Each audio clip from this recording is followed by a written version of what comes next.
Las vi juntos, a mi esposo y a ella, a Raúl y a Silvia. No en un hotel lejano, no en otra ciudad, no en algún lugar donde pudiera decirme que fue un error del destino. Los vi en la casa de al lado, en esa casa donde yo había tomado café cada mañana durante los últimos 8 años, en esa cocina donde ella me había escuchado llorar porque extrañaba a mi esposo cuando viajaba.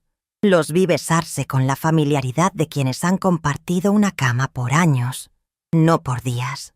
Y lo peor de todo es que cuando finalmente entendí la verdad, cuando todas las piezas encajaron en mi cabeza como un rompecabezas maldito, me di cuenta de algo que me partió el alma en pedazos más pequeños que el polvo. Mi esposo nunca había viajado por trabajo. Nunca. Todos esos años de despedidas en la terminal de autobuses, todas esas llamadas desde supuestas ciudades lejanas, todos esos regalos que traía de sus viajes, todo era mentira. Y la mujer que sostenía mi mano mientras yo lloraba su ausencia era exactamente la razón por la que él no estaba conmigo. Pero permítanme contarles desde el principio, porque esta historia merece ser contada completa. Porque necesito que entiendan cómo una mujer de 71 años puede ser tan ciega, tan ingenua, tan absolutamente tonta, como para no ver lo que estaba pasando literalmente al otro lado de la pared de su casa. Me llamo Teresa Robles y nací en un pueblito cerca de Querétaro en 1953. Mis papás tenían una tiendita de abarrotes donde vendíamos de todo. Desde frijoles hasta veladoras, desde jabón de pasta hasta cigarros sueltos. Crecí entre el olor a detergente y el sonido de las monedas cayendo en la caja registradora de metal que mi papá limpiaba cada noche con un trapo húmedo. Éramos una familia sencilla, trabajadora, de esas que se levantaban cuando todavía estaba oscuro para abrir el negocio antes de que los albañiles pasaran camino a sus obras. Si me comparten un poquito de su apoyo, suscribiéndose al canal, me ayudarían enormemente a seguir trayéndoles estas historias que tanto necesitamos escuchar.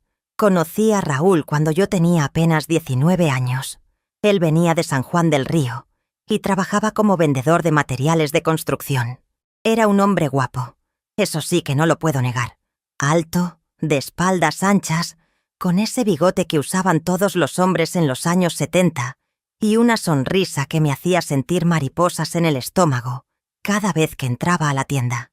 Empezó a venir seguido, primero cada semana, después cada 3 días, hasta que terminaba comprando cosas que ni siquiera necesitaba solo para tener una excusa de hablar conmigo. Mi papá no lo veía con buenos ojos al principio. Decía que los vendedores eran puro cuento, pura labia, que vivían de engañar a la gente vendiéndoles cosas que no necesitaban a precios inflados. Pero Raúl fue paciente. Empezó a ayudar a mi papá a cargar los costales de arroz y frijol cuando llegaban los proveedores. Se quedaba después de comprar para barrer la banqueta. Le llevó flores a mi mamá el Día de las Madres. Poco a poco, se fue ganando la confianza de mi familia con esos detalles que parecían sinceros, que parecían venir del corazón. Nos casamos en 1974, en la iglesia del pueblo, con una fiesta modesta en el patio de la casa de mis papás. Yo usé el vestido de novia de mi prima porque no teníamos dinero para uno nuevo, pero mi mamá lo había lavado y planchado con tanto cuidado que parecía recién comprado. Raúl se veía muy apuesto con su traje café que había rentado en Querétaro. Bailamos nuestra primera pieza con la música de un primo que tocaba la guitarra, y recuerdo que pensé que mi vida sería perfecta, que había encontrado al hombre ideal, que envejeceríamos juntos, rodeados de hijos y nietos, tomados de la mano como esas parejas de viejitos que uno ve en el parque. ¡Qué equivocada estaba! Los primeros años fueron buenos, no voy a mentir. Raúl trabajaba duro vendiendo materiales. Viajaba ocasionalmente, pero eran viajes cortos, de 2 o 3 días máximo. Rentamos una casita en una colonia popular de Querétaro, cerca de la carretera. Era chiquita, de 2 cuartos, con un patio donde yo colgaba la ropa y cultivaba algunas plantas de cilantro y hierbabuena. No teníamos mucho, pero éramos felices, o al menos eso creía yo. En 1976 nació nuestro primer hijo, Miguel. 2 años después llegó Carolina. Y en 1981 nació el más chico, David. 3 hijos hermosos que se convirtieron en el centro de mi universo. Raúl era buen papá cuando estaba en casa. Jugaba con los niños, les ayudaba con las tareas, los llevaba al parque los domingos. Pero cada vez viajaba más. Cada vez sus ausencias se hacían más largas. Cada vez tenía más juntas importantes en otras ciudades. Yo nunca sospeché nada. ¿Por qué habría de hacerlo? Raúl siempre me llamaba cuando estaba de viaje. Siempre llegaba con algún detalle para mí y para los niños. Siempre tenía historias de sus viajes, de los clientes que visitaba, de las ciudades que conocía. Me hablaba de Guadalajara, de Monterrey, de León, de Aguascalientes. Me describía los hoteles donde se quedaba, los restaurantes donde comía, las calles que recorría buscando ferreterías y tiendas de materiales de construcción. Todo era mentira. Cada palabra, cada detalle, cada historia. Pero yo no lo sabía. Yo confiaba en mi esposo como se confía en el suelo bajo los pies, sin cuestionarlo, sin dudar nunca de que esté ahí sosteniéndote. La vida siguió su curso normal durante años. Los niños crecieron. Miguel se casó en el 2002 y me dio 2 nietos preciosos. Carolina se fue a estudiar a la Ciudad de México y terminó quedándose allá, trabajando en una oficina de gobierno. David, el más chico, se dedicó a la mecánica y puso su propio taller aquí en Querétaro. Yo me convertí en abuela, en esa señora que pasa los días entre la cocina y las visitas a los nietos, entre las telenovelas de la tarde y las llamadas telefónicas con las amigas. Raúl seguía viajando, cada vez más. Para el año 2000, sus viajes eran casi semanales. Salía los lunes temprano y regresaba los viernes en la noche, o a veces hasta el sábado. Me decía que el negocio estaba creciendo, que tenía más clientes en otras ciudades, que había oportunidades que no podía dejar pasar. Yo me quedaba sola en casa, viendo la televisión, haciendo las labores domésticas, esperando que llegara el fin de semana para tener a mi esposo de vuelta. Fue en el 2016 cuando Silvia Méndez se mudó a la casa de al lado. Llegó un martes por la tarde con una camioneta de mudanzas y un par de muchachos que le ayudaban a bajar sus muebles. Era una mujer más joven que yo, de unos 60 años en ese entonces, con el cabello teñido de castaño rojizo y una sonrisa amable. Me saludó desde la cerca que dividía nuestras casas y me preguntó si conocía algún plomero bueno, porque tenía una fuga en el baño. Le di el número del plomero que conocíamos y así empezó nuestra amistad. Al día siguiente, Silvia tocó a mi puerta con una charola de galletas recién horneadas. Me dijo que era su forma de agradecer la ayuda del día anterior. Nos quedamos platicando en la entrada de mi casa durante más de 1 hora. Me contó que venía de Celaya, que se había separado de su esposo hacía varios años, que tenía 2 hijos que vivían en Estados Unidos y que había decidido mudarse a Querétaro para estar más cerca de una hermana que vivía en San Juan del Río. Me cayó bien desde el principio. Silvia era platicadora, alegre, de esas personas que te hacen reír con facilidad. Tenía una forma de contar las cosas que hacía que hasta las historias más simples sonaran interesantes. Me hablaba de sus hijos, de su vida en Celaya, de los lugares que había conocido. Y yo le hablaba de mis hijos, de mis nietos, de mi vida sencilla aquí en Querétaro. Empezamos a tomar café juntas cada mañana. Ella venía a mi casa, o yo iba a la suya. Alternábamos. Nos sentábamos en la cocina y platicábamos de todo mientras tomábamos Nescafé con leche y comíamos pan dulce de la panadería de la esquina. Se convirtió en mi rutina favorita. Me levantaba, hacía el quehacer de la casa y a eso de las 10 de la mañana ya estaba esperando a Silvia con el café listo. Le conté todo sobre mi vida, sobre Raúl y sus viajes constantes, sobre lo mucho que extrañaba tener a mi esposo en casa más seguido, sobre lo sola que me sentía entre semana. Silvia me escuchaba con atención, asentía con la cabeza, me tomaba la mano por encima de la mesa de la cocina y me decía que entendía perfectamente lo que sentía. Me decía que era difícil estar casada con un hombre que viajaba tanto, que ella sabía lo que era la soledad, porque su ex esposo también había sido muy ausente. Qué irónica es la vida. Yo lloraba en su hombro por la ausencia de mi esposo, mientras ella sabía perfectamente dónde estaba él. Yo le contaba que extrañaba a Raúl mientras ella probablemente contaba las horas para que yo me fuera de su casa y él pudiera llegar. Yo la consideraba mi mejor amiga mientras ella se acostaba con mi marido, cada vez que yo creía que él estaba en Guadalajara o en Monterrey. Pero todo eso lo supe después. En ese momento, en esos años entre el 2016 y el 2024, yo viví en una ignorancia que ahora me parece imposible. ¿Cómo no me di cuenta? ¿Cómo pude ser tan ciega? Raúl mantenía su rutina de viajes. Salía temprano los lunes, con su maleta pequeña de rueditas que yo misma le había empacado con ropa limpia y planchada. Me daba un beso en la mejilla. Me decía que me amaba. Me prometía que me llamaría en la noche. Y yo me quedaba en la puerta viéndolo subir a su camioneta y alejarse por la calle, creyendo que se dirigía a la terminal de autobuses. Nunca se dirigió a ninguna terminal. Nunca subió a ningún autobús. Nunca salió de Querétaro. Se iba directo a la casa de Silvia, a la casa que estaba literalmente al lado de la mía, separada solo por una pared de bloc y una cerca de metal.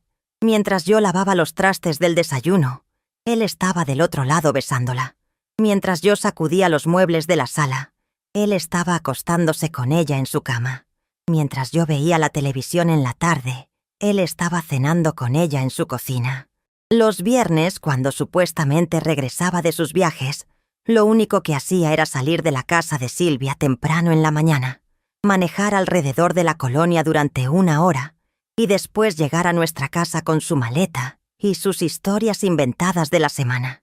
Me hablaba del tráfico que había en Guadalajara, del frío que hacía en Monterrey, de lo bien que le había ido con las ventas, y yo le creía cada palabra, porque nunca se me ocurrió dudar de él.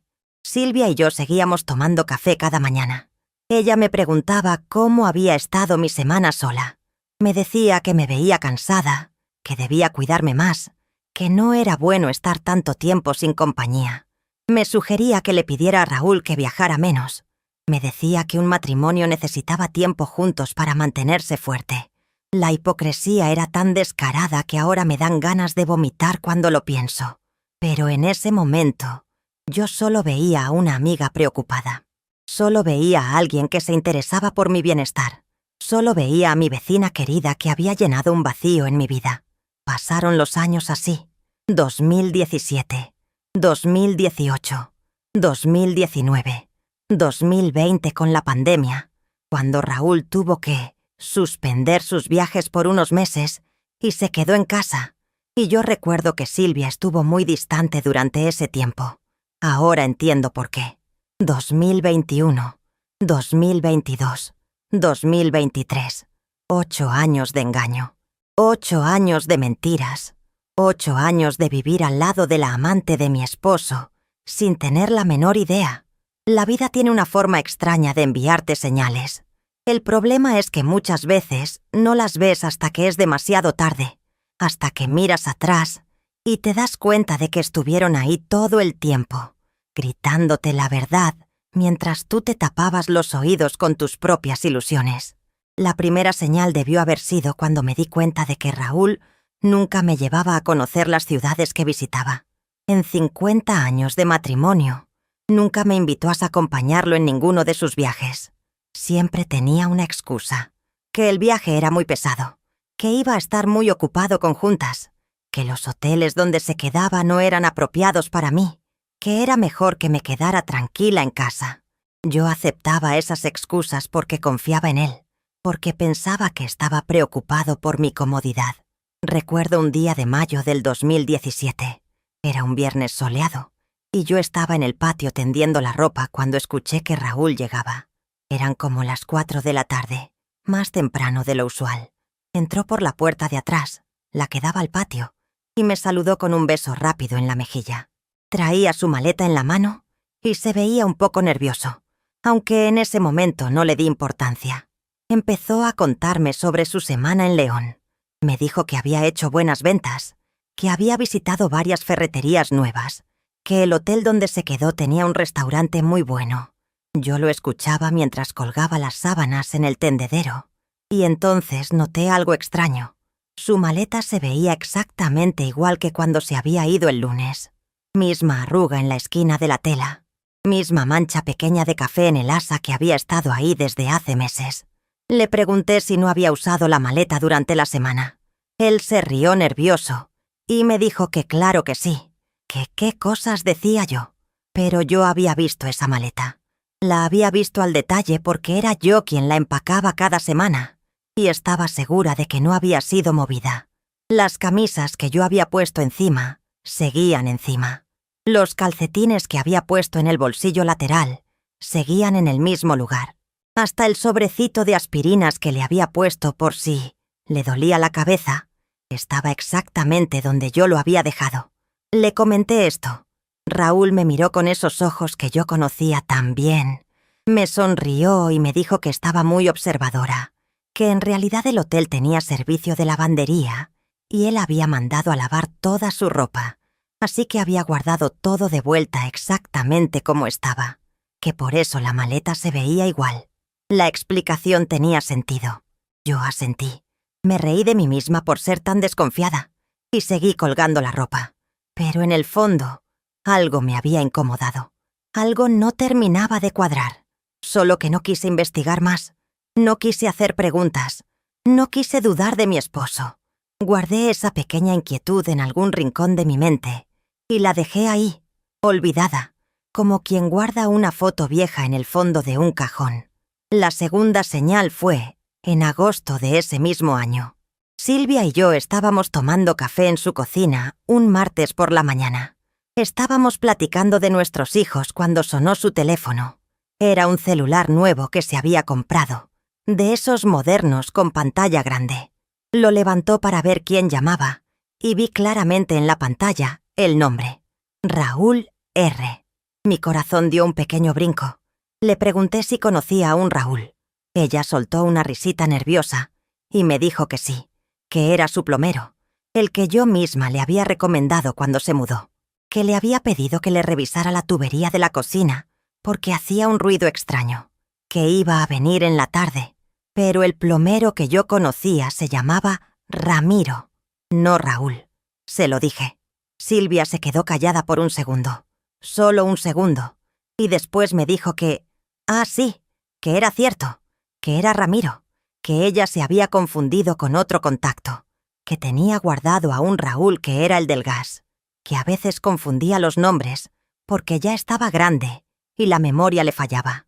Volvimos a reírnos. Seguimos tomando café. Platicamos de otras cosas, pero yo había visto el nombre en su teléfono.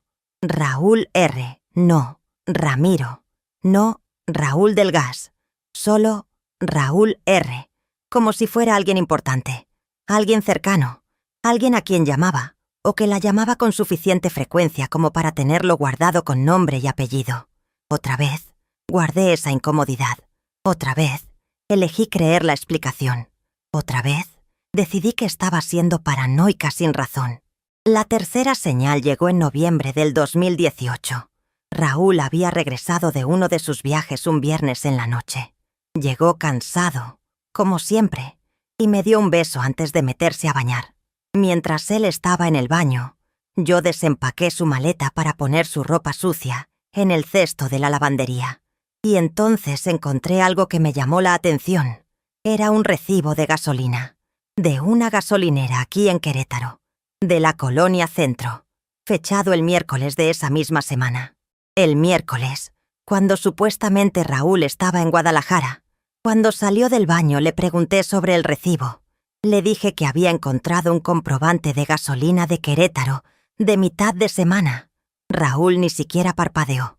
Me explicó que había tenido que regresar un día antes de lo planeado, porque tenía que recoger unos documentos importantes que había olvidado. Que había llegado el miércoles temprano. Había pasado por gasolina. Había recogido los papeles de la oficina. Y había regresado a Guadalajara el mismo día. Que por eso no me había dicho nada. Porque fue un viaje relámpago. Y no quiso preocuparme. Otra explicación perfecta. Otra razón lógica. Otro momento en el que decidí confiar en lugar de cuestionar. La cuarta señal fue en febrero del 2019. Yo estaba regando las plantas de mi jardín cuando vi algo en el jardín de Silvia. Era una camisa. Una camisa de hombre colgada en el tendedero. Color azul cielo, con rayas delgadas blancas. Exactamente igual a una que yo le había comprado a Raúl en Navidad. Le pregunté a Silvia sobre la camisa cuando vino a tomar café. Le dije que había visto una camisa de hombre en su tendedero y me dio curiosidad. Ella me dijo que era de su hijo, que había venido de visita desde Estados Unidos y se había quedado unos días, que se le había olvidado llevársela cuando se fue. Pero yo recordaba que Silvia me había dicho que sus hijos no venían a visitarla porque les era muy difícil conseguir permisos en sus trabajos, que apenas podían venir una vez al año, en diciembre. Se lo mencioné. Ella cambió su historia rápidamente. Me dijo que no era de su hijo, que era de su cuñado, el esposo de su hermana de San Juan del Río, que había venido a ayudarla a arreglar una gotera en el techo y se había mojado, así que ella le había prestado ropa y él había olvidado llevársela. Demasiadas explicaciones, demasiados detalles, demasiadas palabras para algo tan simple como una camisa en un tendedero. Pero yo asentí, yo sonreí. Yo acepté la explicación porque aceptar era más fácil que dudar. La quinta señal fue en junio del 2020. Estábamos en plena pandemia. Raúl llevaba 3 meses sin viajar porque todo estaba cerrado. Habíamos pasado esos meses juntos en casa, cosa que no había sucedido en años. Yo estaba feliz de tenerlo cerca, de poder desayunar con él todos los días, de verlo en las tardes viendo televisión conmigo. Silvia había estado muy distante durante ese tiempo. Ya casi no venía a tomar café. Cuando nos veíamos en la calle, me saludaba rápido y se metía a su casa. Me decía que tenía miedo del virus, que prefería no estar visitando a nadie. Yo lo entendía. Todos teníamos miedo. Pero un día, era un martes de junio, vi algo que me sorprendió. Eran como las 8 de la mañana y yo estaba barriendo la entrada de mi casa. Vi a Raúl salir de casa con una bolsa de basura. Normal, pensé. Va a tirarla en el bote de la esquina como hace cada martes. Pero en lugar de ir hacia la esquina, lo vi caminar hacia la casa de Silvia. Lo vi tocar la puerta. Lo vi esperar unos segundos. Y lo vi entrar cuando ella abrió. Me quedé ahí parada con la escoba en la mano, viendo la puerta cerrada de la casa de Silvia. Raúl tardó como 20 minutos en salir. Cuando regresó venía caminando tranquilo, silbando una canción. Llegó a la casa y yo le pregunté dónde había estado. Me dijo que había ido a ayudarle a Silvia con su calentador de agua que no estaba funcionando, que ella le había hablado a su celular temprano para pedirle el favor, que ya lo había arreglado. Otra explicación, otra razón, otro momento que ahora veo con tanta claridad, pero que en ese entonces acepté sin cuestionamiento. La sexta señal fue en marzo del 2021. Raúl ya había vuelto a viajar desde que las restricciones se levantaron. Yo estaba en la cocina preparando la comida cuando recibí una llamada de un número desconocido. Contesté, y era una mujer que preguntaba por el ingeniero Robles. Le dije que mi esposo no era ingeniero, que era vendedor. Ella se disculpó y me dijo que se había equivocado de número. Pero algo me quedó dando vueltas en la cabeza. ¿Por qué alguien buscaría a Raúl como ingeniero? Le comenté a Raúl sobre la llamada cuando regresó el viernes. Él se rió y me dijo que probablemente era una vendedora que confundió los datos, que le pasaba todo el tiempo, que no me preocupara. La séptima señal llegó en septiembre del 2022. Fue algo pequeño, pero que me molestó profundamente en ese momento.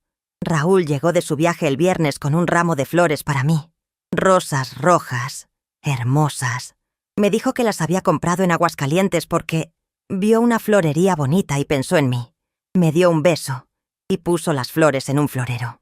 Al día siguiente, sábado, Silvia vino a visitarme. Traía un vestido nuevo, color vino, muy bonito. Nos sentamos a tomar café y ella me preguntó si me habían gustado las flores que Raúl me había traído. Le dije que sí, que eran preciosas. Y entonces ella comentó, «Qué bueno que te gustaron. Las rosas rojas son mis favoritas también». Yo no le había dicho qué tipo de flores eran. No las había mencionado. ¿Cómo sabía Silvia que eran rosas rojas? Se lo pregunté. Ella se quedó callada por un momento y después me dijo que las había visto por la ventana cuando llegó, que alcanzó a ver el florero desde afuera. Yo sabía que eso era imposible. El florero estaba en la mesa del comedor. No se veía desde la ventana de la entrada. Pero otra vez lo dejé pasar. Otra vez elegí la paz sobre la verdad. La octava y última señal que recuerdo claramente fue en diciembre del 2023. Raúl y yo fuimos a cenar a un restaurante aquí en Querétaro para celebrar nuestro aniversario de bodas. Número 49. Casi 50 años juntos. Estábamos comiendo cuando la mesera se acercó y le dijo a Raúl: «Don Raúl, qué gusto verlo por acá con su esposa esta vez. Esta vez, como si lo hubiera visto ahí antes con alguien que no era yo». Le pregunté a Raúl qué había querido decir la mesera. Él me dijo que probablemente lo confundió con alguien más, que él nunca había ido a ese restaurante antes, que era la primera vez que veníamos juntos.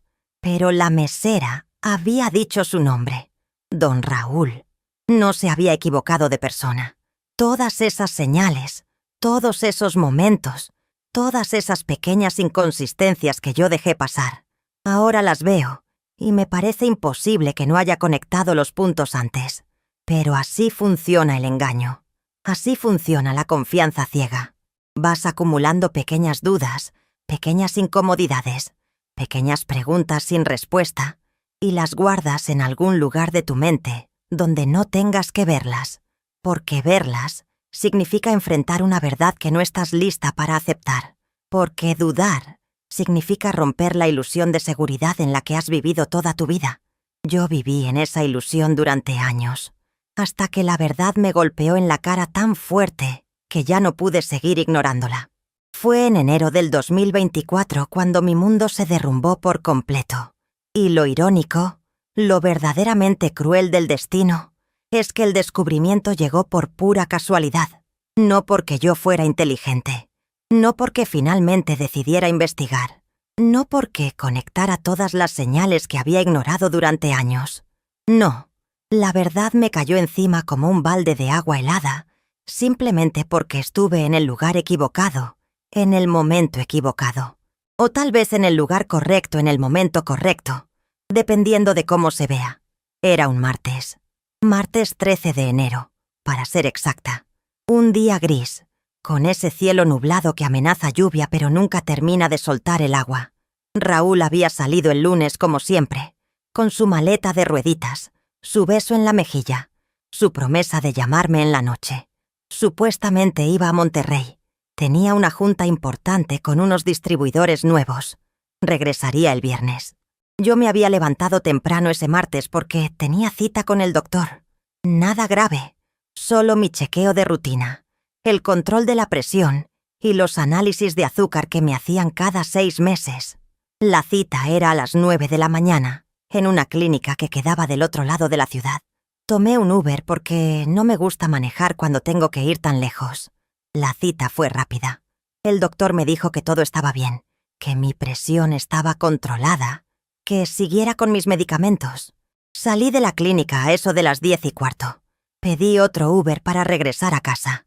Me subí al carro, un Nissan Versa gris conducido por un muchacho joven que escuchaba música norteña bajito. Le di mi dirección y él empezó a manejar. Íbamos por la avenida principal cuando el muchacho me dijo que había mucho tráfico adelante por un accidente. Me preguntó si podía tomar una ruta alterna que nos llevaría por unas calles residenciales, pero que nos ahorraría como 20 minutos. Le dije que sí, que no había problema, que yo no tenía prisa. Empezó a meterse por calles que yo no conocía bien. Dimos varias vueltas. Y entonces, de repente, reconocí dónde estábamos. Estábamos a 3 cuadras de mi casa, pero veníamos por el lado contrario, por las calles de atrás que yo casi nunca usaba porque siempre entraba y salía por la avenida principal. Le dije al muchacho que podía dejarme en la esquina, que de ahí yo caminaría las 3 cuadras hasta mi casa. Él insistió en llevarme hasta la puerta, que para eso me estaba cobrando el viaje completo. Yo acepté. Seguimos manejando. Y entonces lo vi. Estábamos pasando frente a la casa de Silvia, la casa de al lado de la mía, pero desde este ángulo se veía la parte de atrás, el patio trasero que normalmente yo no podía ver desde mi casa. Y ahí, en el patio de Silvia, estaba la camioneta de Raúl. Mi corazón se detuvo. Literalmente sentí cómo dejó de latir por un segundo completo. La camioneta blanca de Raúl, con la calcomanía de la Virgen de Guadalupe en la ventana trasera que él había puesto hace años, estaba estacionada en el patio de mi vecina, en el patio de mi mejor amiga, un martes por la mañana, cuando se suponía que él estaba en Monterrey. Le dije al muchacho que parara el carro. Él me miró extrañado, pero obedeció. Me bajé ahí mismo, a media calle. Le di las gracias y el dinero de la propina con manos temblorosas. Él se fue, y yo me quedé parada en la banqueta, viendo la camioneta de mi esposo en el patio de la casa de Silvia. 1000 pensamientos cruzaron por mi mente en esos segundos. 1000 explicaciones. Tal vez había regresado porque olvidó algo. Tal vez Silvia necesitaba ayuda con algo urgente. Tal vez había una emergencia y él había decidido volver. Tal vez. Pero en el fondo, en lo más profundo de mi ser, yo ya sabía la verdad. Todas esas señales que había ignorado durante años se acomodaron en mi cabeza como piezas de un rompecabezas, completándose solas. La maleta que nunca se veía usada. El nombre Raúl R. en el teléfono de Silvia. El recibo de gasolina de Querétaro. La camisa en el tendedero. Las flores. La mesera en el restaurante. Todo. Absolutamente todo tenía sentido de repente. Caminé hacia mi casa. No sé cómo llegué. Mis piernas se movían solas, como si pertenecieran a otra persona. Entré por la puerta principal. La casa estaba en silencio. El silencio de siempre. El silencio de todos esos martes, miércoles y jueves que yo había pasado sola creyendo que mi esposo estaba en otra ciudad. Me senté en el sillón de la sala. El mismo sillón donde me había sentado miles de veces a ver la televisión. El mismo sillón donde había llorado de soledad tantas tardes. El mismo sillón donde Raúl se sentaba los fines de semana a leer el periódico después de sus supuestos viajes. No lloré. Ese es el detalle que más me sorprende cuando lo recuerdo. No salió ni una lágrima. Solo me quedé ahí sentada, viendo la pared, sintiendo cómo toda mi vida, todos mis recuerdos, toda mi realidad se reorganizaba en mi mente. 50 años de matrimonio, 50 años de confiar en este hombre, 50 años de esperarlo, de cuidarlo, de amarlo, y todo había sido una mentira. No los primeros años, tal vez, no cuando los niños eran chicos, pero los últimos años, definitivamente los últimos 8 desde que Silvia llegó, habían sido pura mentira. Me levanté del sillón. No sé cuánto tiempo había pasado. Tal vez 10 minutos, tal vez 1 hora. Caminé hacia la ventana que daba al jardín lateral, la que compartía vista con el jardín de Silvia. Podía ver parte de su patio desde ahí si me paraba en el ángulo correcto. La camioneta seguía ahí. No se había movido. Raúl seguía dentro de esa casa, con ella, mientras yo estaba aquí al lado, separada solo por una pared delgada de bloc. Entonces escuché algo que hizo que mi sangre se helara. Risas. Venían de la casa de al lado. La risa de Raúl. Esa risa que yo conocía tan bien. Esa risa que había escuchado durante 50 años. Y la risa de Silvia. Esa risa con la que me había acompañado cada mañana durante 8 años mientras tomábamos café. Estaban riendo, juntos. Mientras yo estaba aquí, con el corazón hecho pedazos, ellos estaban riendo. Algo se rompió dentro de mí en ese momento. No sé cómo describirlo. Fue como si una parte de mí muriera y otra parte naciera al mismo tiempo. La Teresa que confiaba, que creía, que aceptaba explicaciones sin cuestionar. Esa Teresa se desvaneció, y en su lugar apareció alguien que yo no conocía. Alguien frío, alguien calculador, alguien que ya no iba a ser víctima nunca más. Agarré mi celular. Mis manos ya no temblaban. Marqué el número de Raúl. Sonó 1 vez, 2 veces, 3 veces. Después de la 5ª vez, se fue al buzón de voz. Volví a marcar. Otra vez al buzón, después de 5 timbrazos. Una tercera vez. Lo mismo. Estaba rechazando mis llamadas. Mi esposo estaba rechazando mis llamadas porque estaba ocupado con su amante, con mi vecina, con mi supuesta mejor amiga. Colgué. Escribí un mensaje de texto. ¿Cómo vas en Monterrey? ¿Ya llegaste bien? Esperé. Los 2 palomitas azules aparecieron casi inmediatamente. Visto. Pero no contestó. Pasaron 5 minutos. 10 minutos. 15 minutos. Nada. Finalmente, después de 20 minutos, llegó su respuesta. Sí, mi amor, todo bien. Estoy en una junta ahorita. Te llamo más tarde. Te amo. Te amo. Me decía que me amaba mientras estaba acostado con otra mujer, mientras estaba en la casa de al lado, mientras me engañaba de la forma más cruel y descarada posible. Salí de mi casa. No pensé en lo que iba a hacer. Solo actué. Caminé los 3 pasos que separaban mi puerta de la puerta de Silvia. Toqué el timbre. 1 vez, 2 veces, 3 veces. Insistentemente. Escuché movimiento adentro. Pasos apresurados. Voces susurrando. Y después, silencio. Nadie abrió la puerta. Seguí tocando. Toqué durante 5 minutos sin parar. Sabía que estaban ahí adentro. Sabía que me estaban escuchando. Sabía que estaban esperando que me fuera. Finalmente, la puerta se abrió. Era Silvia. Traía una bata de baño rosada. Su pelo estaba despeinado. Su cara mostraba sorpresa, pero también algo más. Culpa. Miedo. Las 2 cosas. «Teresa», me dijo con voz temblorosa. «¡Qué sorpresa! ¿Pasa algo?» La miré directo a los ojos. Esos ojos que me habían visto llorar. Esos ojos que me habían mirado con supuesta compasión cada vez que yo me quejaba de lo solo que me sentía cuando Raúl viajaba. Esos ojos que ahora evitaban los míos. «¿Dónde está Raúl?», le pregunté. Mi voz salió tranquila. Demasiado tranquila. Su cara se puso pálida. «¿Raúl? ¿Tu Raúl? Pues, ¿no está en Monterrey? Su camioneta está en tu patio, Silvia». Se quedó callada. Abrió la boca, pero no salió ningún sonido. Y entonces, como si el universo quisiera terminar de destruirme, vi a Raúl aparecer detrás de ella. Mi esposo, el hombre con el que me había casado 50 años atrás. Traía puesta solo una camiseta blanca y un pantalón de pijama. El pantalón de pijama que yo le había regalado en Navidad. Nos miramos. Él y yo, durante lo que pareció una eternidad. Yo esperaba que dijera algo, que inventara una excusa, que tratara de explicar lo inexplicable, pero no dijo nada. Solo me miró con una mezcla de sorpresa, vergüenza y algo que me dolió más que cualquier otra cosa. Alivio, como si se hubiera quitado un peso de encima, como si ya no tuviera que seguir fingiendo. «Teresa», empezó a decir. «No», lo interrumpí. «No digas nada. No quiero escuchar ni una palabra tuya ahorita. Déjame explicarte. ¿Explicarme qué, Raúl? ¿Explicarme que nunca has viajado? ¿Explicarme que todos estos años me has estado mintiendo? ¿Explicarme que te has estado acostando con mi vecina mientras yo te esperaba en casa como una idiota?» Silvia empezó a llorar.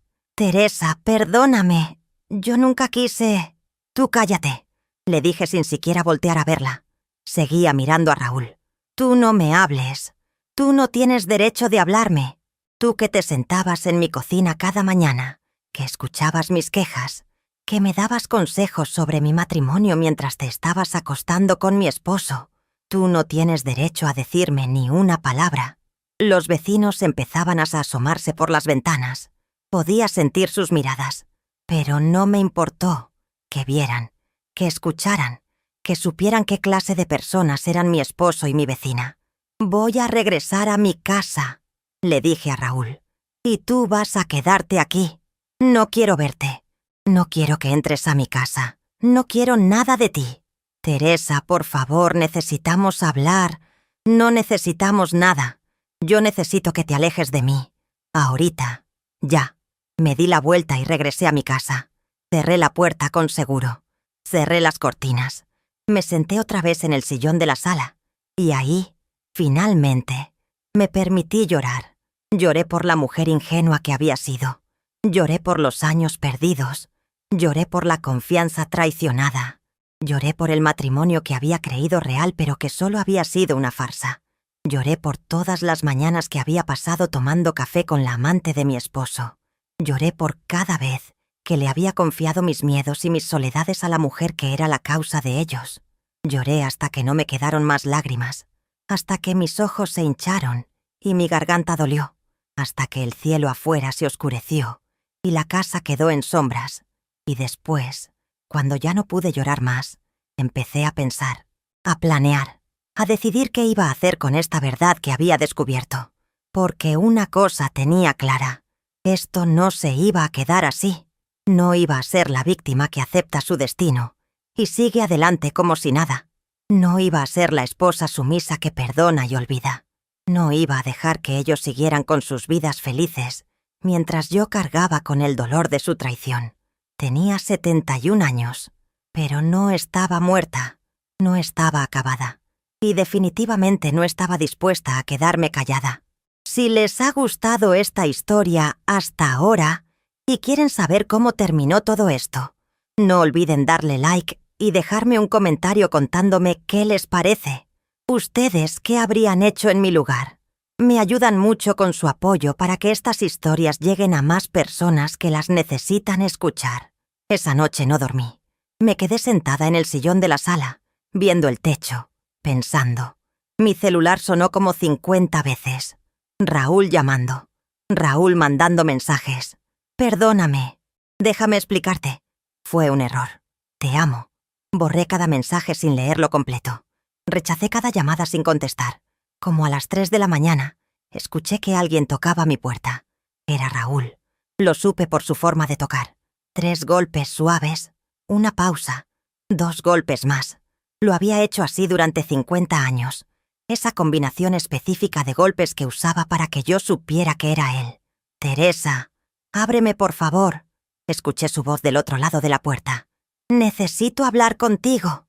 «Necesito que me escuches». Me quedé callada. No me moví del sillón. «Teresa, sé que estás ahí. Por favor, no me hagas esto. Déjame entrar». Silencio. «Está bien», dijo después de un rato. «Me voy a quedar aquí afuera hasta que me hables. No me voy a ir». Lo escuché sentarse en el escalón de la entrada. Escuché su respiración pesada a través de la puerta de madera. Nos quedamos así durante horas. Él afuera, yo adentro. Separados por una puerta, pero en realidad separados por un abismo de mentiras que ya no se podía cruzar. Cuando amaneció, llamé a mi hijo Miguel. Le conté todo. Escuché su silencio al otro lado de la línea mientras procesaba la información. Después escuché su furia. «Voy para allá», me dijo. «Ahorita mismo salgo». «No», le dije. «No vengas. Todavía no. Necesito pensar. Necesito decidir qué voy a hacer». «¿Qué vas a hacer?» «Mamá, lo vas a correr de la casa. Le vas a pedir el divorcio». «Eso es lo que vas a hacer». «Ya sé, pero necesito hacerlo a mi manera, a mi tiempo». Llamé a Carolina. Misma conversación, mismo shock, misma furia, misma oferta de venir inmediatamente. Misma respuesta de mi parte pidiendo tiempo. Llamé a David.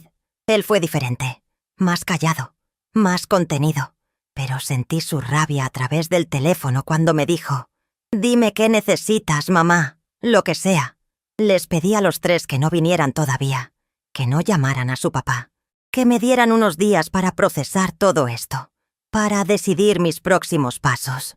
Ellos aceptaron. Aunque sé que les costó trabajo no subirse a un carro inmediatamente. Raúl se quedó afuera de mi casa todo ese miércoles. Los vecinos pasaban y lo veían ahí sentado en mi escalón. Algunos se le acercaban a preguntarle si estaba bien. Él les decía que sí, que solo estaba esperando a que su esposa le abriera la puerta. Seguro todos pensaban que habíamos tenido una pelea normal de matrimonio. No sabían que su esposa acababa de descubrir que su vida entera había sido una mentira. Como a las 2 de la tarde, vi por la ventana que Silvia salió de su casa. Caminó hasta donde estaba Raúl y le llevó un plato de comida. Enchiladas. Lo vi comer ahí sentado en mi escalón mientras ella se quedaba parada a su lado, acariciándole el pelo. La desvergüenza, la absoluta desvergüenza de esa mujer, de ese hombre, de los dos. Después Silvia regresó a su casa y Raúl se quedó ahí. Cuando oscureció, lo vi sacar una cobija de su camioneta y envolverse en ella. Iba a quedarse ahí toda la noche otra vez, pero no lo permití. Como a las 9 de la noche, llamé a Miguel y le dije que ahora sí podía venir, que trajera a David, que necesitaba que sacaran a su papá de mi puerta. Llegaron a las 11 de la noche. Los dos, mis 2 hijos varones, furiosos, dolidos, decepcionados de su padre. Abrí la puerta solo para ellos. Raúl intentó entrar aprovechando que la puerta estaba abierta, pero Miguel lo detuvo. «Ni lo pienses», le dijo mi hijo a su padre. «No vas a entrar a esta casa». «Es mi casa», dijo Raúl. «Es la casa de mamá», respondió David. «Tú perdiste el derecho de estar aquí cuando decidiste engañarla durante años». Los escuché discutir. Los escuché gritarse. Escuché a Raúl tratar de explicar. Escuché a mis hijos rechazar cada una de sus explicaciones. Escuché a Raúl llorar. Nunca en mi vida había escuchado a Raúl llorar. Finalmente, David le dijo que se fuera a la casa de su amante, ya que tanto le gustaba estar ahí, que dejara a su mamá en paz, que ya hablaríamos después con abogados y todo lo que tuviera que hacerse, pero que por ahora se largara y no volviera. Raúl se fue. Lo vi subir a su camioneta. Lo vi manejar hacia la casa de Silvia. Lo vi estacionar ahí y entrar.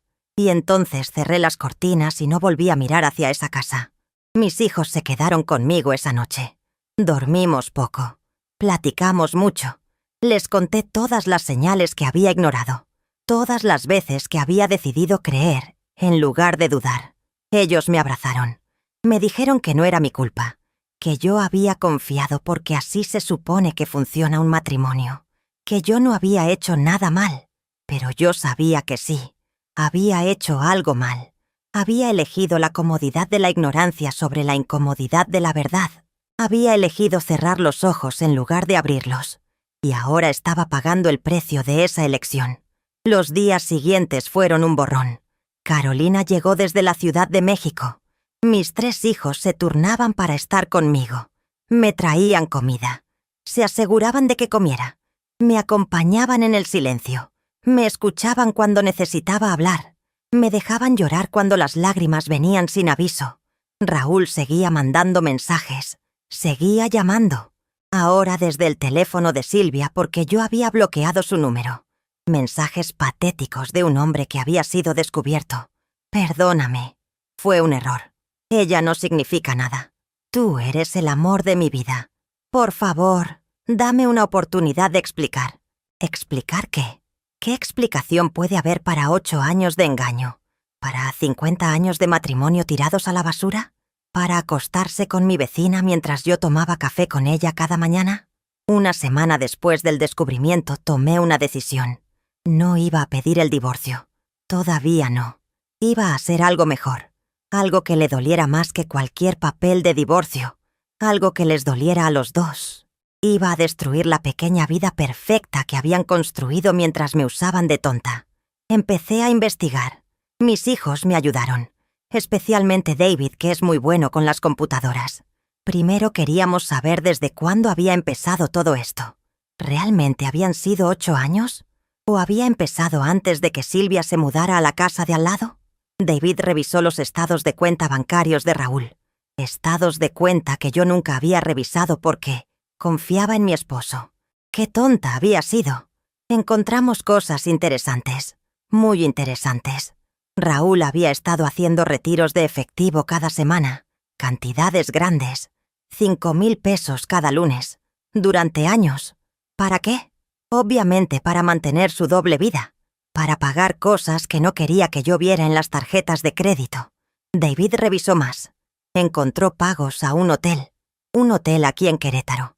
Pagos recurrentes, cada semana, durante los últimos 10 años. 10 años, no 8, 10 años.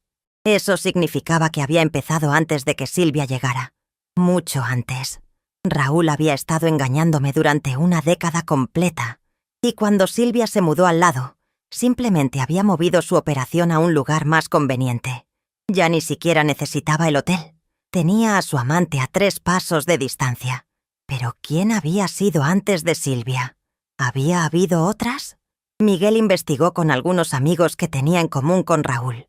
amigos del trabajo, amigos del club donde jugaba dominó los sábados, y empezaron a salir cosas, rumores, comentarios, historias que la gente había visto pero nunca me había dicho porque no era su lugar meterse en matrimonios ajenos. Raúl había tenido una relación con una vendedora de una ferretería en San Juan del Río. Duró como 3 años. Después hubo otra con una secretaria de una empresa de construcción. Esa duró 2 años. Y después llegó Silvia. Mi esposo no solo me había engañado, me había engañado múltiples veces, con múltiples mujeres, durante años, mientras yo lo esperaba en casa, mientras yo criaba a nuestros hijos sola entre semana, mientras yo lavaba su ropa, mientras yo le tenía la comida lista los fines de semana, mientras yo creía que estaba construyendo un matrimonio sólido con un hombre honesto. La furia que sentí cuando me enteré de esto fue diferente a todo lo que había sentido antes. No era tristeza, no era dolor, era rabia pura. Rabia de la que te hace temblar, de la que te hace apretar los puños hasta que las uñas se entierran en las palmas, de la que te hace querer gritar hasta que se te rompa la voz. Pero no grité, no lloré, no me desmoroné, porque ahora tenía un propósito, ahora tenía un plan. Carolina me ayudó con la parte legal. Ella conocía abogados buenos en la Ciudad de México que a su vez conocían abogados buenos aquí en Querétaro. Me puso en contacto con una licenciada llamada Gabriela Sánchez, una mujer de unos 50 años, seria, profesional, que se especializaba en divorcios. Tuve mi primera cita con la licenciada Gabriela 1 semana y media después del descubrimiento. Era un lunes por la tarde. Llegué a su oficina en el centro de Querétaro con todos los documentos que había reunido. Estados de cuenta bancarios, recibos, fotografías de la camioneta de Raúl estacionada en casa de Silvia que David había estado tomando cada día, screenshots de los mensajes que Raúl me seguía mandando, admitiendo su error. La licenciada Gabriela revisó todo con cuidado, tomó notas, hizo preguntas, y después me miró directo a los ojos y me dijo algo que nunca voy a olvidar. Señora Teresa, con esta evidencia, usted puede destruirlo en un divorcio, puede quedarse con todo, con la casa, con el negocio, con la pensión, con todo. Él no va a tener ninguna defensa. Eso es exactamente lo que quiero, le respondí. Pero la licenciada no había terminado. Sin embargo, continuó, necesito que entienda algo. El proceso va a ser difícil, va a ser largo, va a ser doloroso, va a revolver todo, va a sacar a la luz pública todas estas cosas que ahorita solo saben usted y su familia. ¿Está preparada para eso? Estoy preparada, le dije sin dudar. Y lo estaba, porque ya no me importaba lo que la gente pensara. Ya no me importaba quedar bien. Ya no me importaba mantener las apariencias de un matrimonio feliz. Todo eso se había terminado el martes 13 de enero cuando vi la camioneta de mi esposo en el patio de mi vecina. La licenciada Gabriela empezó a preparar los documentos. Me explicó el proceso. Primero íbamos a pedir una separación de bienes. Después vendría la demanda de divorcio. Y junto con el divorcio, íbamos a pedir una compensación económica por los años de engaño, por el daño moral, por todo. Pero eso no era suficiente para mí. Yo quería más. Quería que Raúl y Silvia pagaran de una forma que les doliera de verdad. Y se me ocurrió cómo. Durante las siguientes semanas, me dediqué a planear cada detalle de mi venganza. Porque eso era lo que era. Venganza. Y no me avergüenza admitirlo. Después de 50 años de ser la esposa perfecta, la mujer comprensiva, la que siempre perdonaba y olvidaba, había llegado el momento de ser la mujer que devolvía el golpe. Primero, investigué más sobre Silvia. ¿Quién era realmente esta mujer? David me ayudó a buscar en redes sociales. Resultó que Silvia sí había estado casada antes, como me había dicho, pero no se había separado de su esposo. Su esposo había muerto, y había muerto dejándole una buena pensión y un seguro de vida considerable. Silvia no necesitaba trabajar, vivía de esa pensión, una pensión que descubrimos con más investigación perdería si se volvía a casar. Por eso nunca se había casado con Raúl, por eso mantenían todo en secreto. Porque si se hacía público que tenía una relación estable, Podría perder su fuente de ingresos. Interesante. También descubrí que Silvia había sido muy activa en la iglesia del barrio. Iba a misa cada domingo. Participaba en el grupo de oración de los martes. Ayudaba a organizar los eventos religiosos. Era vista como una mujer piadosa, devota, ejemplo de moral cristiana. Más interesante todavía. Y Raúl, mi querido Raúl. Él tenía su propio negocio de venta de materiales de construcción. Un negocio que había empezado con dinero que sacamos de vender un terreno que mi papá me había heredado. Un negocio que estaba a nombre de los dos, porque yo había insistido en ser socia cuando pusimos el capital inicial. Eso significaba que yo era dueña del 50% de ese negocio. Y podía hacer lo que quisiera con mi parte. Hablé con la licenciada Gabriela sobre esto. Le pregunté si podía vender mi parte del negocio. Ella me dijo que técnicamente sí, que era mi derecho como socia, pero que sería más estratégico usarlo como herramienta de negociación en el divorcio. No, yo no quería negociar. Yo quería golpear donde más doliera. Contraté a un contador para que evaluara el negocio, para que me dijera cuánto valía mi 50%. El número fue más alto de lo que esperaba.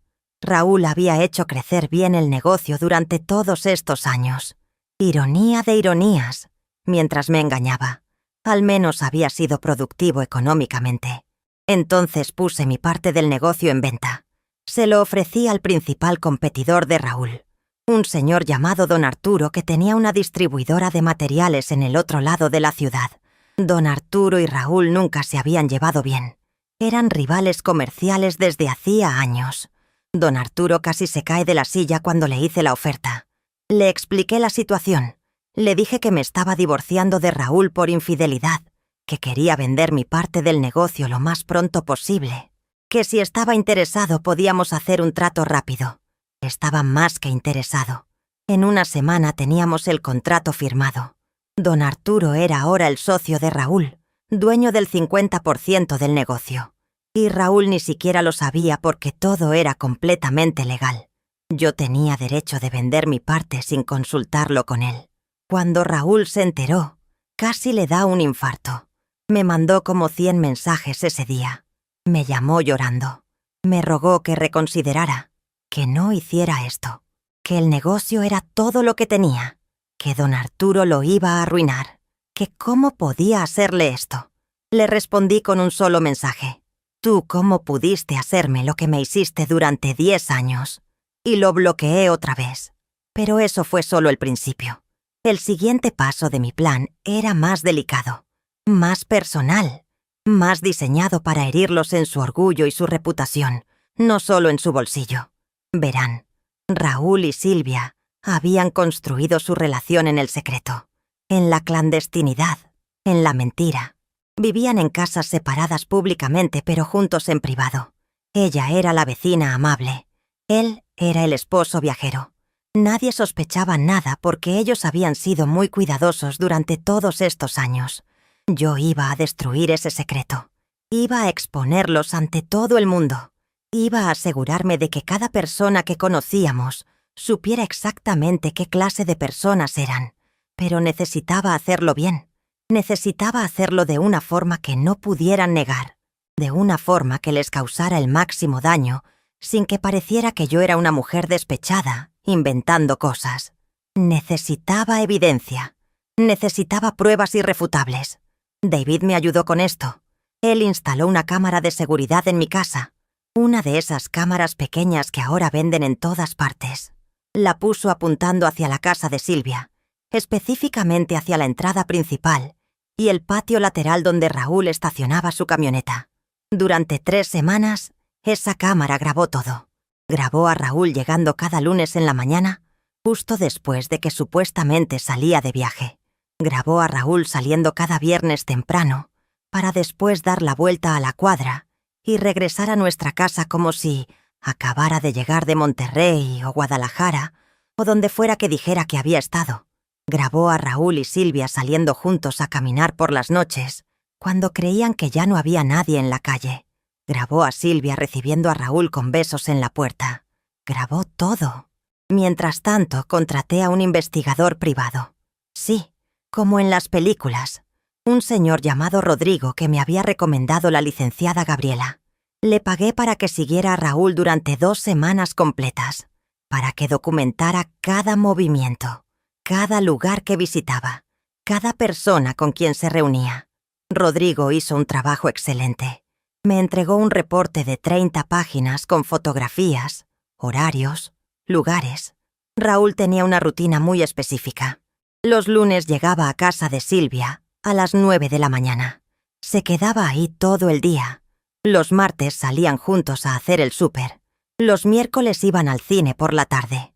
Los jueves, Raúl iba a su oficina a trabajar unas horas. Después regresaba con Silvia.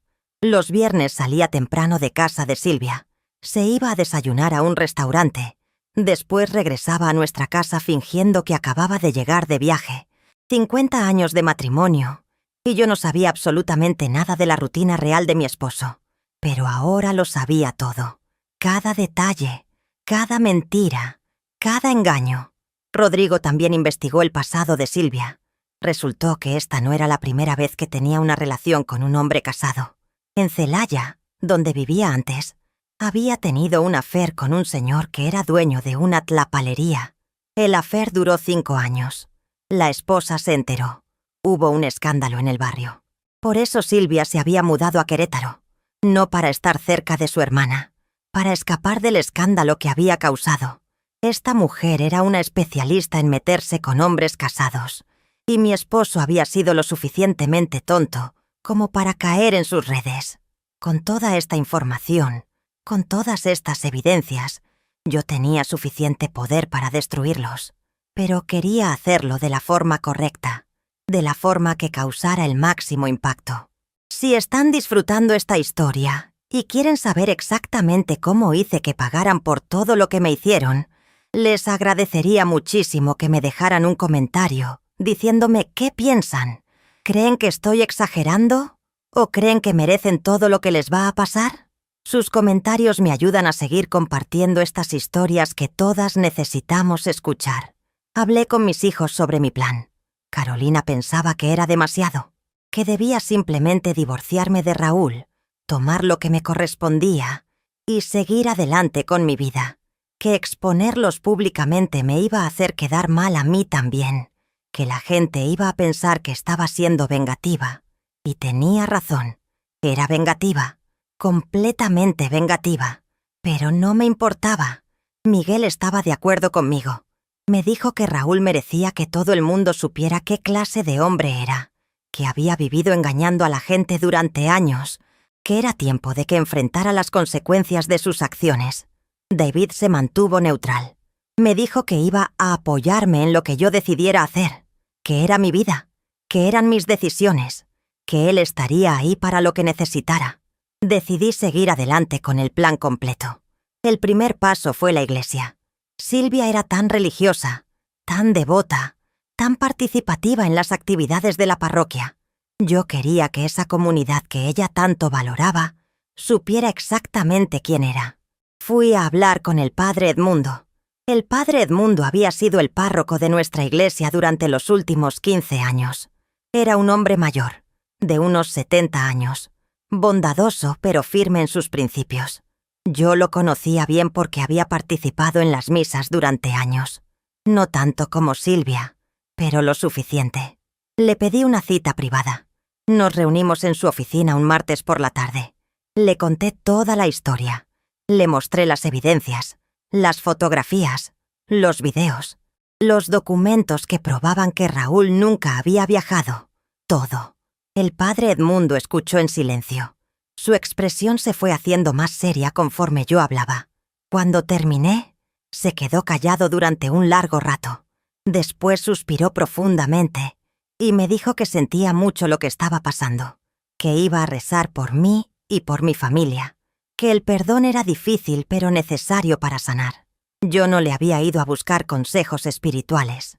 Le había ido a mostrar evidencias de que una de sus feligresas más activas era una hipócrita que predicaba valores cristianos mientras se acostaba con el esposo de otra persona. Se lo dije exactamente así. El padre Edmundo pareció incómodo. Me dijo que él no podía juzgar a nadie, que todos éramos pecadores, que lo que Silvia hiciera en su vida privada era entre ella y Dios. Le respondí que Silvia estaba a cargo del grupo de oración de mujeres, que daba consejos a otras señoras sobre sus matrimonios, que era vista como un ejemplo a seguir, y que todo eso era una farsa. El padre Edmundo me prometió que hablaría con Silvia, que le pediría que diera un paso atrás en sus responsabilidades en la iglesia, que le sugeriría que buscara orientación espiritual. No era suficiente, pero era un comienzo. El siguiente paso era más público, más directo, más diseñado para causar el máximo impacto posible. Raúl jugaba dominó cada sábado en un club social del barrio. Llevaba yendo ahí durante 20 años. Era parte de un grupo de 8 señores que se reunían desde las 4 de la tarde hasta las 9 de la noche. Tomaban cerveza, jugaban, platicaban. Era su espacio de hombres, su tradición sagrada de fin de semana. Todos esos señores me conocían a nuestros hijos. Nos habían visto crecer como familia durante décadas. Varios de ellos habían estado en nuestra boda. Raúl los consideraba sus mejores amigos. Decidí ir al club un sábado, el sábado 9 de marzo, exactamente 8 semanas después de descubrir la verdad. Llegué como a las 7 de la tarde. Entré al club con la cabeza en alto. Caminé directo hacia la mesa donde Raúl jugaba con sus amigos. Los 8 hombres me miraron sorprendidos. Raúl se puso pálido. Le pedí que saliera conmigo, que necesitaba hablar con él en privado. Él se negó. Me dijo que estaba ocupado, que habláramos en otro momento. Le dije que o salía conmigo voluntariamente, o yo iba a decir lo que tenía que decir ahí mismo frente a todos sus amigos. Raúl se levantó de la mesa. Me siguió hacia la entrada del club. Una vez afuera, le entregué un sobre. Adentro estaban los papeles de divorcio, la demanda formal. Raúl abrió el sobre con manos temblorosas. Leyó los primeros párrafos y se puso aún más pálido. Me dijo que no podía hacer esto, que necesitábamos hablar, que podíamos arreglar las cosas, que él había cometido un error pero que me amaba, que nuestra familia era lo más importante. Le respondí que debió pensar en eso antes de acostarse con mi vecina durante 10 años, que ya no había nada que hablar, que los papeles estaban firmados por mi abogada, que él tenía 30 días para responder. Raúl empezó a llorar ahí mismo, parado en la calle frente al club. Me rogó que reconsiderara, que le diera una oportunidad, que él podía cambiar. Pero yo ya me estaba yendo. Caminé hacia el Uber que me estaba esperando en la esquina. Me subí y me fui dejándolo ahí parado en la calle con los papeles de divorcio en la mano. Supe después, por Miguel que tenía amigos que frecuentaban el mismo club, que Raúl regresó a la mesa llorando, que les contó a sus amigos que yo le estaba pidiendo el divorcio, que estaba destruyendo su negocio, que estaba arruinando su vida. Supe también que uno de sus amigos le preguntó por qué, que Raúl intentó inventar una excusa, que dijo que teníamos problemas matrimoniales, que yo estaba siendo irracional, que las mujeres mayores a veces se ponen difíciles, pero resulta que otro de sus amigos del club era primo de don Arturo, el don Arturo que ahora era socio de Raúl en el negocio. Y don Arturo le había contado a su primo toda la historia. Le había contado que yo había vendido mi parte del negocio porque Raúl me había engañado durante años con la vecina. Ese amigo confrontó a Raúl ahí mismo en la mesa de dominó. Le dijo que dejara de mentir, que todos sabían ya la verdad, que era un descarado por intentar hacerse la víctima cuando él había sido el que destruyó su matrimonio. La noticia se regó por todo el club en cuestión de minutos, y del club se regó por todo el barrio. En una semana, todo el mundo en la colonia sabía que Raúl Robles había engañado a su esposa Teresa durante 10 años con la vecina Silvia Méndez. Los chismes volaban. La gente nos señalaba en la calle, algunos con lástima, otros con morbo, otros con ese brillo en los ojos que tiene la gente cuando se entera de un escándalo jugoso. Yo caminaba con la frente en alto. No me escondía, no me avergonzaba.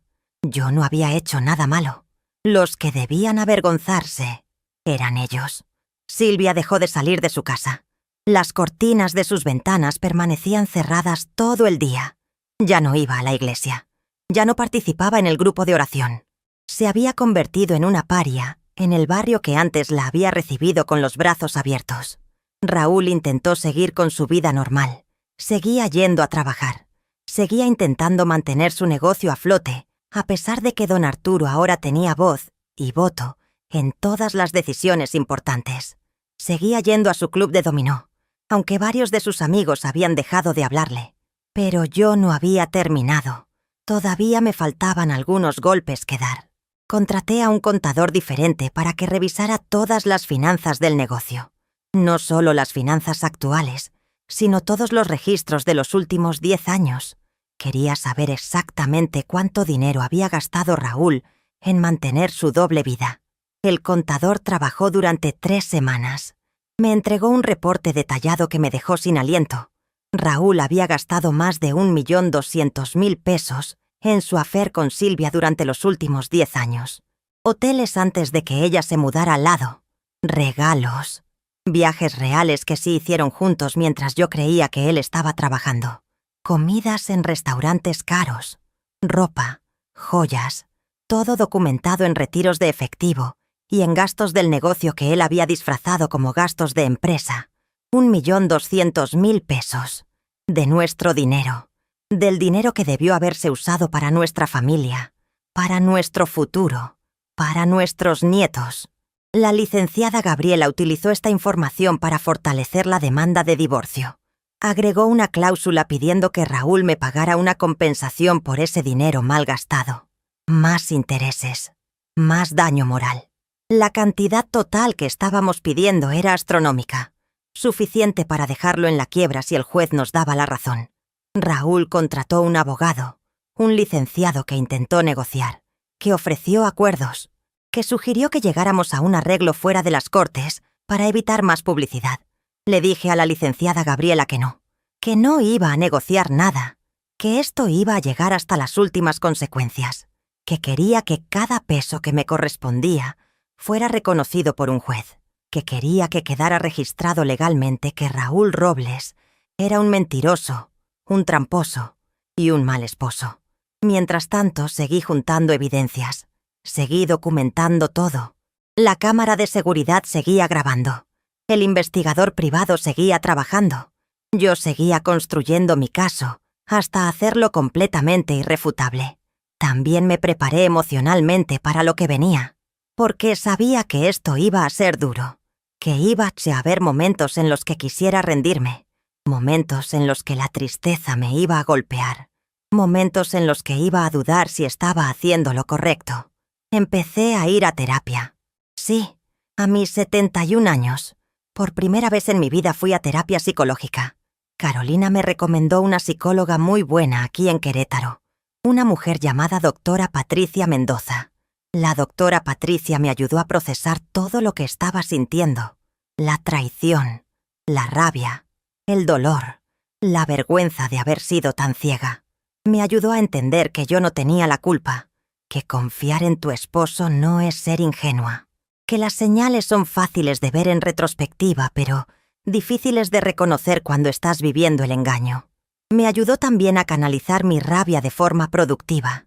Me enseñó técnicas de respiración para cuando sentía que la furia me iba a consumir. Me dio estrategias para dormir mejor, porque desde el descubrimiento apenas podía pegar el ojo en las noches. Me escuchó sin juzgarme cuando le contaba todos los detalles de mi plan de venganza. La doctora Patricia nunca me dijo que estaba mal lo que estaba haciendo. Tampoco me dijo que estaba bien. Simplemente me escuchaba y me ayudaba a entender mis propias motivaciones. Me preguntaba cosas como: ¿qué esperas lograr con esto? ¿Cómo te vas a sentir cuando todo termine? ¿Qué vas a hacer con tu vida después de que la venganza se complete?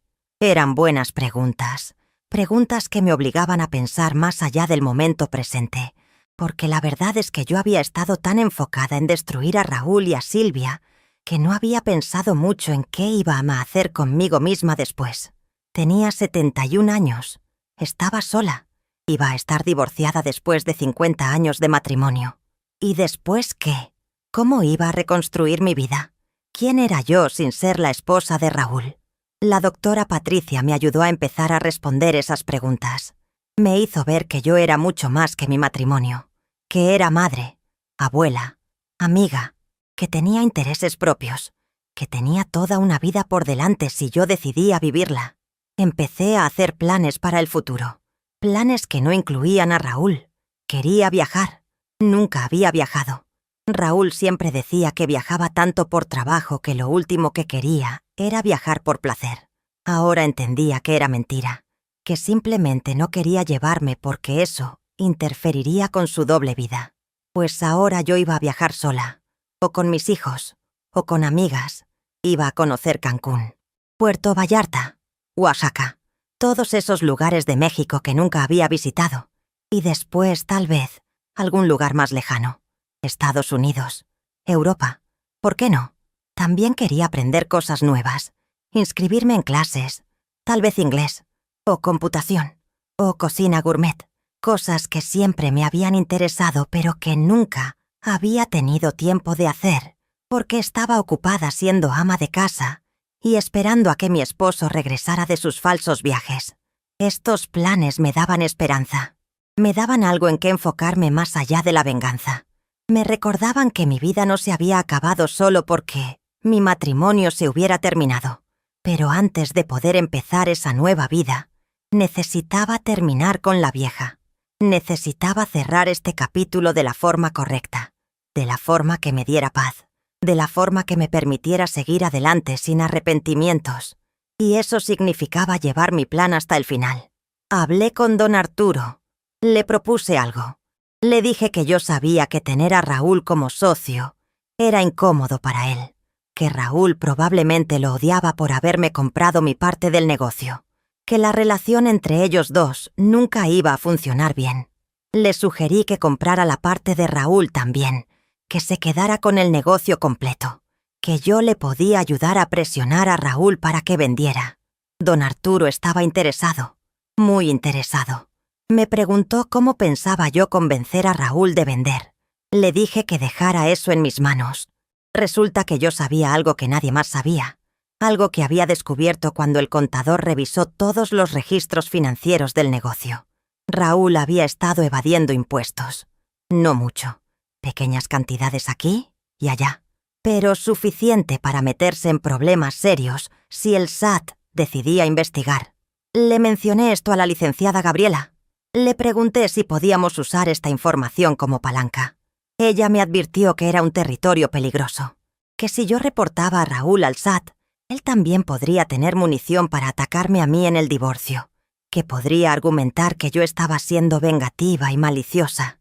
Le dije que no me importaba, que quería que Raúl sintiera presión desde todos los ángulos, que quería que entendiera que no iba a salir de esto sin consecuencias severas. La licenciada Gabriela preparó una carta muy bien redactada que básicamente le decía a Raúl que nosotros sabíamos sobre la evasión de impuestos, que teníamos toda la documentación y que si él no cooperaba con el proceso de divorcio de forma justa y honesta, nosotros no tendríamos más opción que compartir esta información con las autoridades correspondientes. Era chantaje, legal, técnico, pero chantaje al fin. Y funcionó. El abogado de Raúl nos contactó 2 días después de recibir la carta. Quería negociar. Quería saber qué era exactamente lo que yo quería para que todo esto terminara. Le dije exactamente lo que quería. Primero, la casa. Nuestra casa. La casa donde habíamos vivido durante 30 años. Iba a quedar a mi nombre completamente. Raúl se iba a mudar y no iba a recibir ni un peso por su parte de la propiedad. Segundo, una pensión alimenticia. A pesar de que yo iba a recibir dinero de la venta de mi parte del negocio, quería que Raúl me pagara una cantidad mensual por el resto de mi vida, como compensación por los años que pasé cuidando de nuestra casa y nuestra familia, mientras él construía su negocio, y mientras me engañaba. Tercero, una compensación económica por daño moral, el equivalente a todo el dinero que él había gastado en su affair con Silvia. 1.200.000 pesos, más intereses. Cuarto, Raúl tenía que vender su parte del negocio a don Arturo. El precio lo negociaríamos, pero tenía que ser un precio justo de mercado. Y de ese dinero, 50% era para mí, porque técnicamente yo había puesto el capital inicial del negocio con la venta del terreno que heredé de mi papá. Quinto, Raúl tenía que firmar un documento admitiendo su infidelidad, un documento legal que quedara registrado como parte del expediente de divorcio. No quería que en el futuro pudiera inventar historias diferentes. Quería que quedara establecido oficialmente que él había destruido nuestro matrimonio con su traición. El abogado de Raúl dijo que era demasiado, que estábamos pidiendo cosas imposibles, que ningún juez me iba a dar todo eso. La licenciada Gabriela le respondió que tal vez sí y tal vez no, pero que si íbamos a juicio, todo iba a salir a la luz pública. Todas las evidencias, todas las fotografías, todos los videos, todos los registros bancarios, todo el dinero mal gastado y también la información sobre la evasión de impuestos. Le preguntó al abogado de Raúl si su cliente realmente quería arriesgarse a eso, si realmente quería que todo quedara expuesto en un juicio público donde los periódicos locales probablemente cubrirían el caso porque los divorcios escandalosos venden. El abogado de Raúl pidió tiempo para consultar con su cliente. Una semana después, recibimos su respuesta. Raúl aceptaba todos los términos. Todos, sin excepción. Había ganado. Pero ganar no se sintió como yo pensaba que se sentiría. No hubo júbilo. No hubo euforia. Solo una especie de satisfacción fría. Una sensación de justicia cumplida. Y también, si soy honesta, una profunda tristeza. Porque al final del día yo no había querido que las cosas terminaran así. No había querido destruir al hombre con quien me casé 50 años atrás. No había querido convertirme en esta mujer dura y calculadora que negociaba divorcios como si fueran transacciones comerciales. Pero él me había obligado a convertirme en esto. Él había tomado las decisiones que nos llevaron a este punto.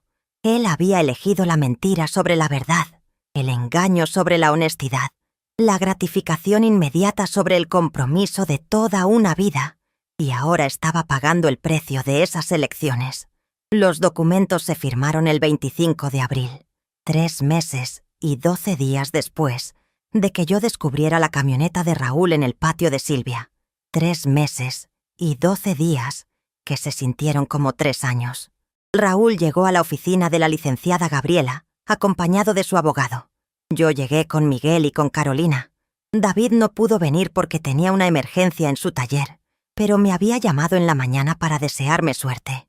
Fue la primera vez que veía a Raúl cara a cara, desde el día que lo confronté en la puerta de Silvia. Se veía acabado. Había perdido peso. Tenía ojeras profundas. Su pelo, que siempre había sido oscuro con apenas algunas canas, ahora estaba completamente gris. Parecía haber envejecido 10 años en 3 meses. Casi sentí lástima por él. Casi. Nos sentamos en lados opuestos de una mesa grande de conferencias. Los abogados revisaron los documentos, página por página, cláusula por cláusula. Todo estaba en orden. Todo estaba como lo habíamos negociado. Llegó el momento de firmar. Raúl tomó la pluma con mano temblorosa, la puso sobre el papel y se detuvo. Me miró directamente a los ojos y me dijo que lo sentía mucho, que había sido el peor error de su vida, que si pudiera regresar el tiempo lo haría diferente, que me había amado siempre, que yo era el amor de su vida, que Silvia no había significado nada comparado conmigo. Le sostuve la mirada sin decir nada, porque no había nada que decir. Las disculpas no deshacen el daño. Las palabras de arrepentimiento no borran 10 años de mentiras. El amor declarado en el momento de perderlo todo no vale nada cuando nunca fue demostrado en los momentos que importaban. Raúl firmó los documentos, uno por uno. Cada firma era como un clavo en el ataúd de nuestro matrimonio. Cuando terminó, puso la pluma sobre la mesa y se cubrió la cara con las manos. Después fue mi turno. Tomé la pluma. Firmé cada documento sin dudar, sin temblar, sin llorar, porque yo ya había llorado todo lo que tenía que llorar. Ahora solo quedaba cerrar este capítulo y empezar el siguiente. Cuando terminamos, los abogados se dieron la mano. Miguel y Carolina me abrazaron. Raúl se levantó de su silla y salió de la oficina sin voltear atrás. Su abogado recogió las copias de los documentos y lo siguió.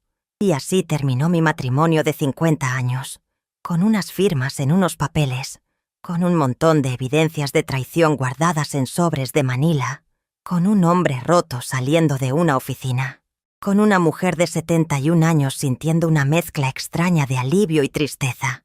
Pero todavía me faltaba una cosa más, una última confrontación, una última conversación, no con Raúl, con Silvia, porque Silvia también tenía que responder por lo que había hecho, y yo iba a asegurarme de que lo hiciera. 3 días después de firmar los papeles del divorcio, toqué la puerta de Silvia. Era un lunes por la mañana, las 10:30, la hora exacta en la que solíamos sentarnos a tomar café juntas durante todos esos años. Toqué el timbre y esperé. Sabía que estaba ahí. Su carro estaba estacionado afuera. Las cortinas se movieron ligeramente, como si alguien estuviera asomándose para ver quién había llegado. Pasaron 2 minutos. Nadie abrió. Volví a tocar. Esta vez dejé el dedo presionado en el timbre durante 10 segundos completos.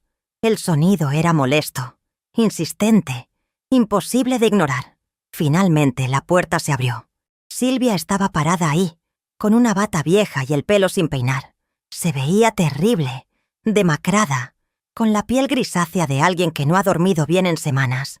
Sus ojos, que alguna vez me habían mirado con supuesta amistad, ahora solo mostraban miedo.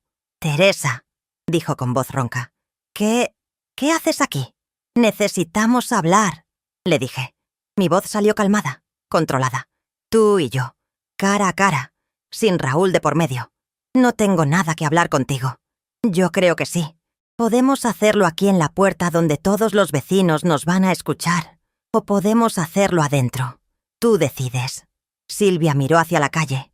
Varias vecinas estaban barriendo sus entradas, obviamente pendientes de lo que estaba pasando. El chisme del barrio ya no era secreto, pero una confrontación pública entre la esposa traicionada y la amante sería el espectáculo del año. Silvia se hizo a un lado y me dejó entrar. La casa olía a cerrado, a tristeza. Las cortinas estaban corridas, dejando todo en penumbra. Había platos sucios en la mesa de la cocina. El lugar que alguna vez había estado impecable, ahora se veía abandonado, descuidado.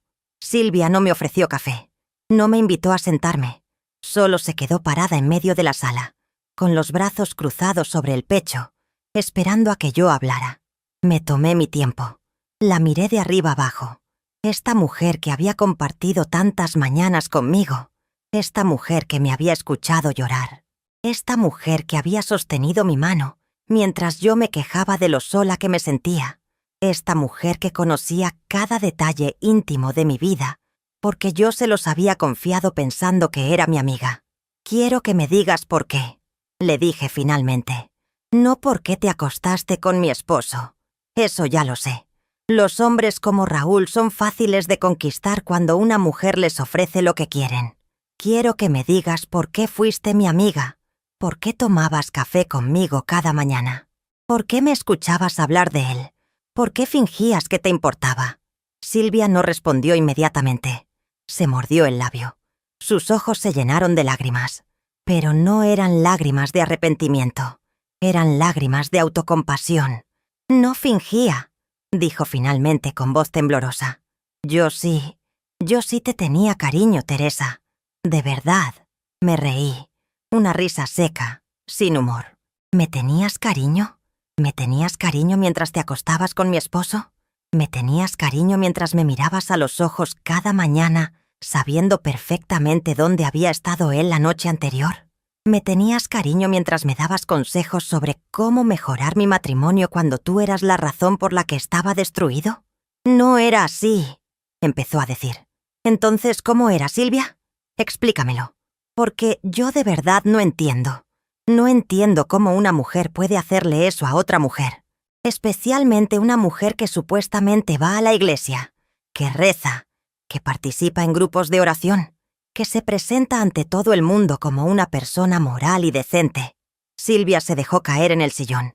Se cubrió la cara con las manos. «Yo no planeé que pasara», dijo entre sollozos. Raúl y yo nos conocimos antes de que yo me mudara aquí, en Celaya. Él iba seguido por trabajo. Nos conocimos en una ferretería. Empezamos a platicar, congeniamos, y una cosa llevó a la otra. Esto era nuevo. Raúl no me había dicho que ya conocía a Silvia antes de que ella se mudara al lado de nuestra casa. Había sido todo planeado, toda una conspiración. Se me revolvió el estómago. «Continúa», le dije. Cuando Raúl me dijo que vivía en Querétaro, le mencioné que estaba pensando en mudarme para acá. Él me sugirió que buscara casa cerca de la suya. Dijo que así podríamos vernos más fácilmente sin levantar sospechas. Cuando vi que la casa de al lado de la tuya estaba en renta, le avisé. Él me dijo que la rentara, que sería perfecto. ¿Y nunca se te ocurrió que estaba mal? ¿Nunca pensaste en la esposa que vivía al lado? ¿Nunca te sentiste culpable?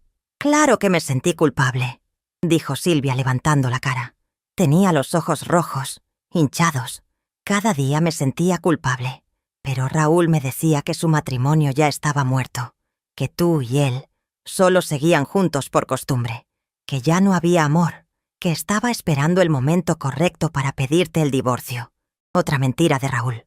¿Cuántas mentiras había dicho este hombre? A mí, a ella, a todos. ¿Y tú le creíste? Le pregunté. Quería creerle, porque lo amaba, porque pensaba que eventualmente él dejaría todo por mí, que nos casaríamos, que podríamos vivir juntos abiertamente. ¿Y por eso te hiciste mi amiga? ¿Para convencerte a ti misma de que no estabas haciendo nada malo? ¿Para justificar tu relación viendo que yo era una esposa terrible que no merecía a su marido? No, yo no sé por qué lo hice. Tal vez porque de verdad quería conocerte. Quería entender qué clase de mujer eras. Y cuando te conocí, me caíste bien. Eras amable, generosa, buena persona. Y eso lo hizo todo más difícil. Pero no suficientemente difícil como para dejarlo, le dije. No, admitió Silvia en voz baja. No lo suficientemente difícil. Nos quedamos en silencio por un momento, yo procesando toda esta nueva información. Ella llorando en el sillón, destruida por su propia culpa. ¿Sabes qué es lo que más me duele?, le dije finalmente. No es que te hayas acostado con mi esposo. Eso es culpa de él tanto como tuya. Lo que más me duele es que me robaste 8 años de mi vida. 8 años en los que pude haber descubierto la verdad y haber tomado decisiones diferentes. 8 años en los que pude haber rehecho mi vida. Pero en lugar de eso, los pasé sentada en tu cocina, confiándote mis miedos y mis soledades, mientras tú sabías exactamente por qué me sentía así. Me robaste el derecho de enfrentar la verdad en mis propios términos. Lo siento, susurró Silvia. De verdad lo siento mucho, Teresa. No me importan tus disculpas. No valen nada. Vine aquí para decirte 3 cosas. La primera es que Raúl y yo estamos divorciados. Los papeles están firmados. Él perdió todo. La casa, el negocio, todo. Y tú tuviste mucho que ver en eso. Silvia me miró sin entender. Sí, continué, porque cada evidencia que usé en contra de él los incluía a los dos. Cada fotografía, cada video, cada documento, todo muestra que no fue un error de una noche. Fue un engaño sistemático, planeado, ejecutado durante años. Y eso fue lo que convenció al juez de darme todo lo que pedí. Silvia palideció. La segunda cosa que vine a decirte es que el padre Edmundo me pidió que te diera este sobre. Saqué de mi bolsa un sobre blanco y se lo extendí. Silvia lo tomó con manos temblorosas y lo abrió. Adentro había una carta del padre Edmundo. La leí por encima del hombro mientras ella la leía. La carta básicamente le decía que, debido a las circunstancias que habían salido a la luz, la parroquia había decidido que era mejor que ella dejara todas sus actividades en la iglesia, que necesitaba tiempo para reflexionar y buscar orientación espiritual, que las puertas de la iglesia siempre estarían abiertas para ella como feligresa, pero que no podría participar en ningún ministerio o grupo de oración por un período indefinido. Era una excomunicación soft, una forma educada de decirle que ya no era bienvenida en los espacios de liderazgo de la comunidad religiosa que tanto valoraba. Silvia terminó de leer la carta y la dejó caer sobre sus piernas. Se veía completamente derrotada. «Y la tercera cosa», dije, «es que me voy a mudar de esta casa». Silvia levantó la vista, sorprendida. «Sí, a pesar de que gané la casa en el divorcio, decidí que no quiero seguir viviendo aquí. No quiero seguir viviendo al lado tuyo. No quiero ver tu cara cada día. No quiero recordar constantemente lo que pasó. Así que voy a vender la casa y me voy a mudar a otro lado de la ciudad, lejos de aquí, lejos de ti, lejos de todos los recuerdos». «Teresa», empezó a decir. «No», la interrumpí. «No tengo nada más que hablar contigo. Vine a decirte estas 3 cosas y ya está. Ahora me voy, y espero no volver a verte nunca en mi vida». Me di la vuelta y caminé hacia la puerta. Silvia me llamó. «Teresa, espera, por favor, solo dime una cosa. ¿Alguna vez podrás perdonarme?» Me detuve con la mano en la perilla de la puerta. No me volteé a verla cuando respondí. «No lo sé, Silvia. Honestamente no lo sé. Tal vez algún día, cuando hayan pasado muchos años y el dolor ya no sea tan fresco. Tal vez entonces pueda perdonarte, pero nunca voy a olvidar. Y nunca vamos a volver a ser amigas. Eso te lo puedo asegurar». Abrí la puerta y salí. Cerré detrás de mí sin voltear atrás. Caminé hacia mi casa con la cabeza en alto. Los vecinos me miraban. Algunos con compasión, otros con curiosidad. Pero yo ya no me importaba lo que pensaran. Había hecho lo que tenía que hacer.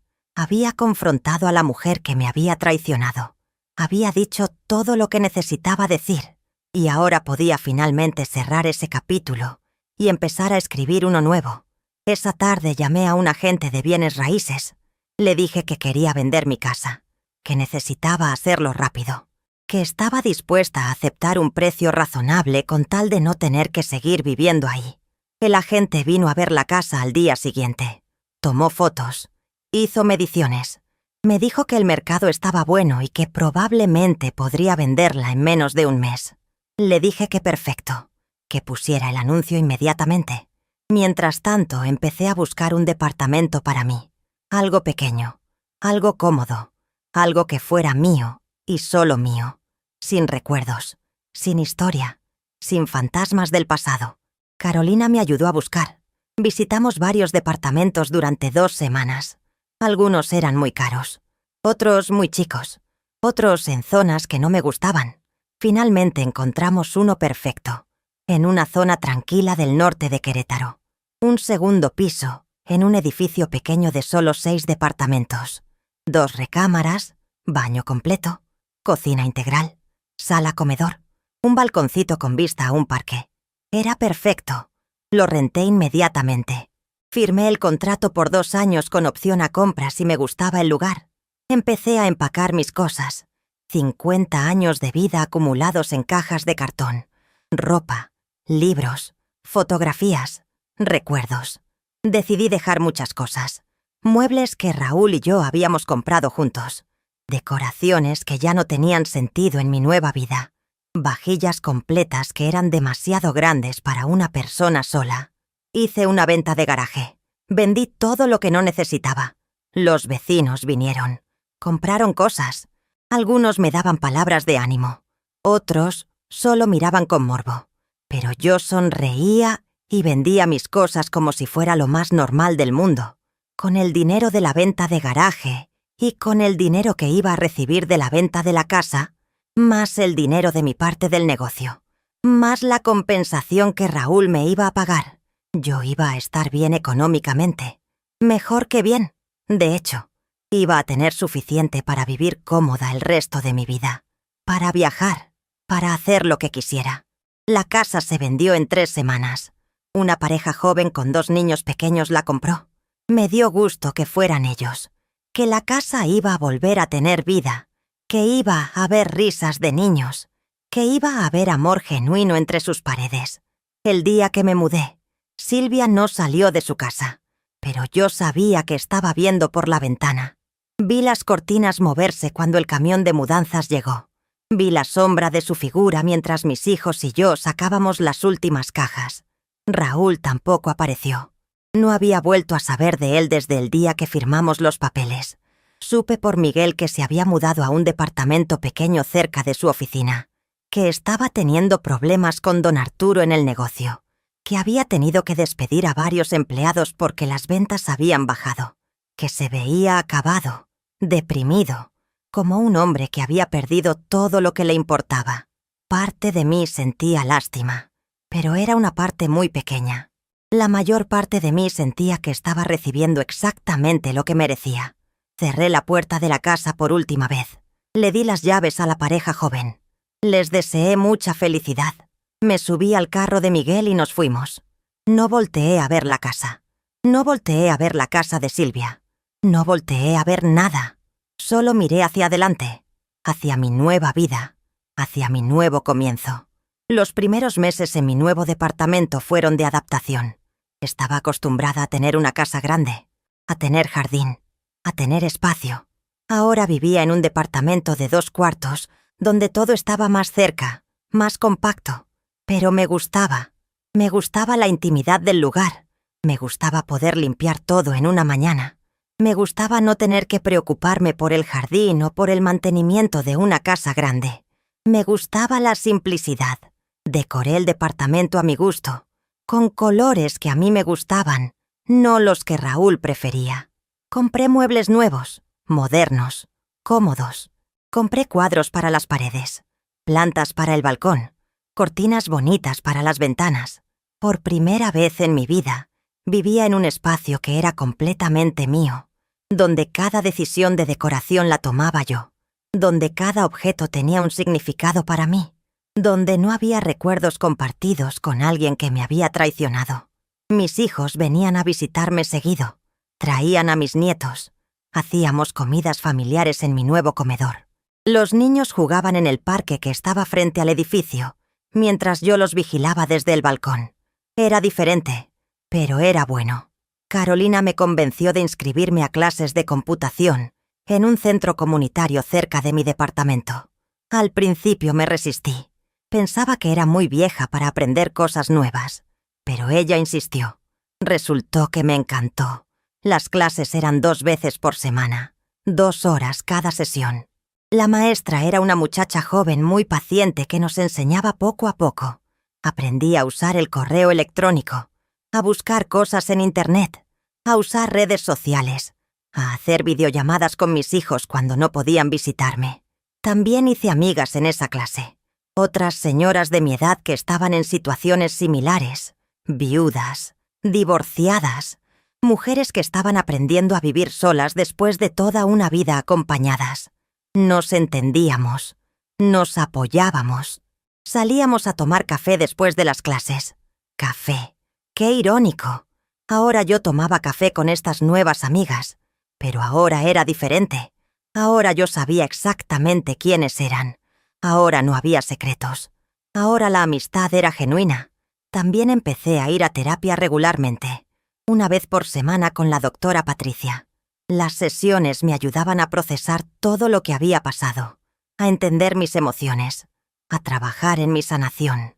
La doctora Patricia me ayudó a ver que la venganza que yo había ejecutado, aunque me había dado satisfacción, no era lo que me iba a sanar a largo plazo, que la verdadera sanación venía de perdonarme a mí misma, de dejar ir la culpa que sentía por haber sido tan ciega, de aceptar que yo había hecho lo mejor que pude con la información que tenía en cada momento. Me ayudó también a trabajar en mi autoestima, porque después de 50 años de matrimonio donde aparentemente no fui suficiente para mantener a mi esposo fiel, era fácil caer en la trampa de pensar que había algo malo conmigo, que no era suficientemente atractiva o interesante o lo que fuera.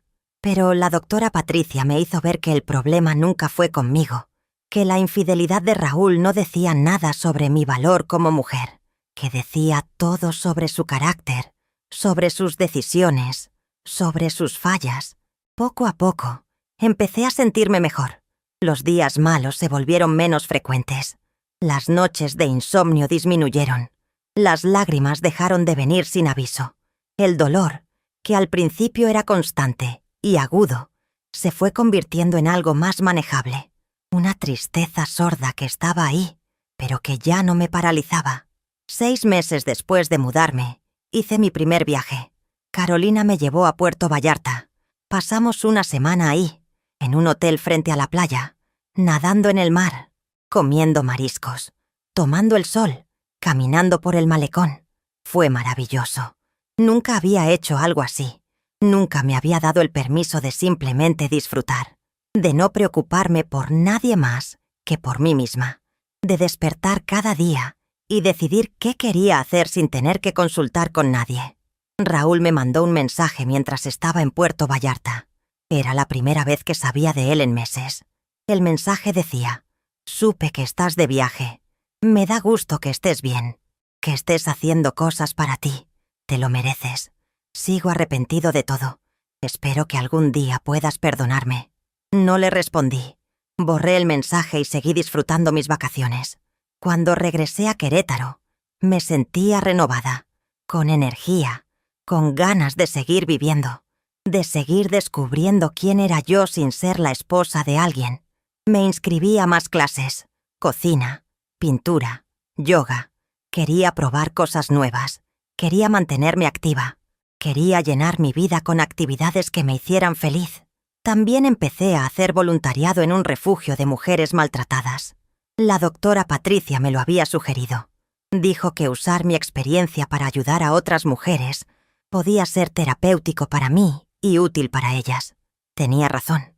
Trabajar con esas mujeres que habían sufrido abusos, que estaban tratando de reconstruir sus vidas, me dio perspectiva.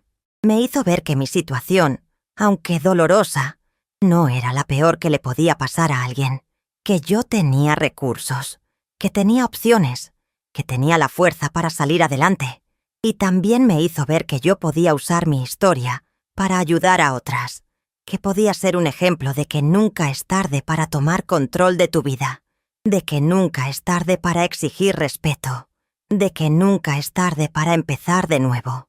Un año después del divorcio, recibí una llamada inesperada. Era Silvia. No había sabido nada de ella desde el día que la confronté en su casa. Había escuchado rumores de que se había mudado también, que había vendido la casa y se había ido a vivir con su hermana en San Juan del Río, que estaba muy deprimida, que había tenido problemas de salud. Su voz sonaba pequeña, frágil, cuando contesté el teléfono. «Teresa», me dijo, «sé que no tengo derecho a llamarte. Sé que probablemente no quieres saber nada de mí, pero necesitaba decirte algo». Estuve a punto de colgar, pero algo me detuvo. La curiosidad, tal vez, o tal vez el hecho de que después de un año de terapia y trabajo personal, yo estaba en un lugar diferente emocionalmente, un lugar donde podía escuchar sin que me destruyera. «Te escucho», le dije. «Raúl y yo terminamos. Hace 6 meses. Después de que tú te mudaste, intentamos estar juntos abiertamente, pero no funcionó. Todo lo que habíamos construido estaba basado en el secreto, en la emoción de lo prohibido. Cuando ya no hubo nada que esconder, nos dimos cuenta de que no teníamos nada real, que lo nuestro nunca fue amor, fue egoísmo, fue cobardía, fue muchas cosas, pero no amor». No dije nada, solo escuché. Ahora él está solo, yo estoy sola, ambos perdimos todo. Y tú estás bien, estás adelante, estás viviendo. Y me di cuenta de que tú fuiste la única valiente en toda esta situación, la única que tuvo el coraje de enfrentar la verdad y hacer algo al respecto. «¿Por qué me estás diciendo esto, Silvia?», le pregunté. «Porque quiero que sepas que tenías razón, en todo. Yo no era tu amiga, nunca lo fui, y lo que te hice fue imperdonable. No te estoy llamando para pedirte perdón porque sé que no lo merezco. Solo te llamo para decirte que tenías razón y que admiro tu fuerza. Admiro que no te hayas quedado como víctima. Admiro que hayas tomado control de tu vida». Nos quedamos en silencio por un momento. «Gracias por decirme esto», le dije finalmente. «No sé si algún día podré perdonarte completamente, pero aprecio que hayas tenido el valor de llamarme y admitir todo esto». «¿Estás feliz, Teresa?», me preguntó. Pensé en mi respuesta. Pensé en mi departamento nuevo, en mis clases, en mis viajes, en mis nuevas amigas, en el voluntariado, en mis hijos y nietos, en la terapia, en todo el trabajo que había hecho para reconstruirme. Sí, le respondí. Estoy feliz, o al menos estoy en camino a estarlo. Estoy mejor de lo que he estado en años. Me da gusto, dijo Silvia, y colgó. No volví a saber de ella después de esa llamada. Y estaba bien así. No necesitaba su amistad, no necesitaba su arrepentimiento. Solo necesitaba seguir adelante con mi vida. Ahora, 2 años después de aquel martes 13 de enero que cambió mi vida para siempre, puedo decir que estoy bien. Más que bien. Estoy feliz. Tengo 73 años. Vivo sola en mi departamento. Mis días están llenos de actividades que me gustan, de personas que aprecio, de momentos que disfruto. ¿Todavía duele a veces? Sí. Hay días en los que recuerdo algo y el dolor regresa. Hay noches en las que me pregunto cómo pude ser tan ciega. Hay momentos en los que me siento sola y quisiera tener a alguien con quien compartir mi vida. Pero esos momentos son cada vez menos frecuentes. Y cuando vienen, ya sé cómo manejarlos. Ya sé que van a pasar. Ya sé que no me definen. He aprendido tanto en estos 2 años. He aprendido que la confianza es hermosa, pero que también necesita ser ganada y mantenida. He aprendido que las señales siempre están ahí, pero que a veces elegimos no verlas, porque la verdad es demasiado dolorosa. He aprendido que nunca es tarde para empezar de nuevo. He aprendido que la edad es solo un número, y que a los 73 años puedes tener toda una vida nueva por delante. He aprendido también que la venganza, aunque es satisfactoria en el momento, no es lo que te sana. Lo que te sana es el trabajo interno, es perdonarte a ti misma, es soltar la rabia, es decidir conscientemente no dejar que lo que te hicieron defina el resto de tu vida. ¿Perdoné a Raúl? Esa es una pregunta complicada. No lo he perdonado en el sentido de olvidar lo que hizo o de excusar sus acciones, pero lo he perdonado en el sentido de soltar la rabia que sentía hacia él, en el sentido de dejar de desearle mal, en el sentido de aceptar que él también es un ser humano imperfecto, que tomó decisiones terribles y ahora está viviendo con las consecuencias. Supe hace unos meses que cerró su negocio, que don Arturo terminó comprándole su parte por una fracción de lo que valía porque el negocio estaba en números rojos, que ahora trabaja como empleado en una ferretería ganando apenas lo suficiente para pagar su renta y la pensión que me debe dar cada mes. Supe también que has intentado contactarme varias veces, que quiere hablar, que quiere explicarse, que quiere no sé qué, pero yo no he respondido, no porque le guarde rencor, sino porque simplemente ya no tengo nada que decirle. Ese capítulo de mi vida está cerrado, y no tengo ningún interés en reabrirlo. Mis hijos están orgullosos de mí. Me lo dicen todo el tiempo. Dicen que soy un ejemplo de fortaleza, que soy una inspiración, que les he enseñado que nunca es tarde para defenderse, para exigir respeto, para tomar decisiones difíciles. Mis nietos también me admiran, los más grandes, los que ya entienden lo que pasó. Me ven de forma diferente ahora. Me ven no solo como su abuelita dulce que hace galletas, me ven como una mujer fuerte que no se dejó vencer. Y eso me hace sentir orgullosa. He viajado más en estos 2 años que en toda mi vida anterior. He conocido Oaxaca, Chiapas, Guanajuato, San Miguel de Allende. El próximo mes voy a ir a Canadá con Carolina. Será mi primer viaje internacional. Estoy nerviosa pero emocionada. Sigo yendo a terapia, aunque ya no es cada semana. Ahora voy una vez al mes, solo para mantener el trabajo que he hecho. La doctora Patricia dice que he progresado muchísimo, que soy un ejemplo de resiliencia. Sigo haciendo voluntariado en el refugio de mujeres. He ayudado a docenas de mujeres que están pasando por situaciones de abuso o engaño. Les cuento mi historia. Les digo que hay vida después de la traición, que hay felicidad después del dolor, que nunca es tarde. Y créanme cuando les digo que nunca es tarde. A los 71 años, cuando descubrí que mi esposo me había engañado durante 10 años con mi vecina, pensé que mi vida se había acabado. Pensé que ya era demasiado vieja para empezar de nuevo. Pensé que no tendría la fuerza para enfrentar todo lo que venía. Pero me equivoqué. Sí tenía la fuerza, y la encontré en los lugares más inesperados. La encontré en la rabia que sentí, en el deseo de justicia, en la negativa a quedarme como víctima, en la decisión consciente de tomar control de mi vida. ¿Recomendaría mi camino? No necesariamente. Cada persona tiene que encontrar su propia forma de sanar. Para algunas, la venganza es necesaria. Para otras, el perdón inmediato es el camino. No hay una forma correcta de procesar la traición. Lo que sí puedo decir es esto: no se queden calladas. No acepten menos de lo que merecen solo porque piensan que ya son muy viejas para empezar de nuevo, o porque tienen miedo de estar solas. La soledad es mejor que la compañía de alguien que no te respeta. La paz que viene de estar sola es mejor que el caos de estar con alguien que te traiciona. Y si están pasando por algo similar, si descubren que su pareja les ha mentido, que les ha traicionado, quiero que sepan esto: van a estar bien. Va a doler mucho. Va a haber días en los que no quieran levantarse de la cama. Va a haber noches en las que lloren hasta quedarse dormidas. Va a haber momentos en los que duden de sí mismas. Pero todo eso va a pasar. Y del otro lado del dolor, hay una versión de ustedes más fuerte, más sabia, más completa.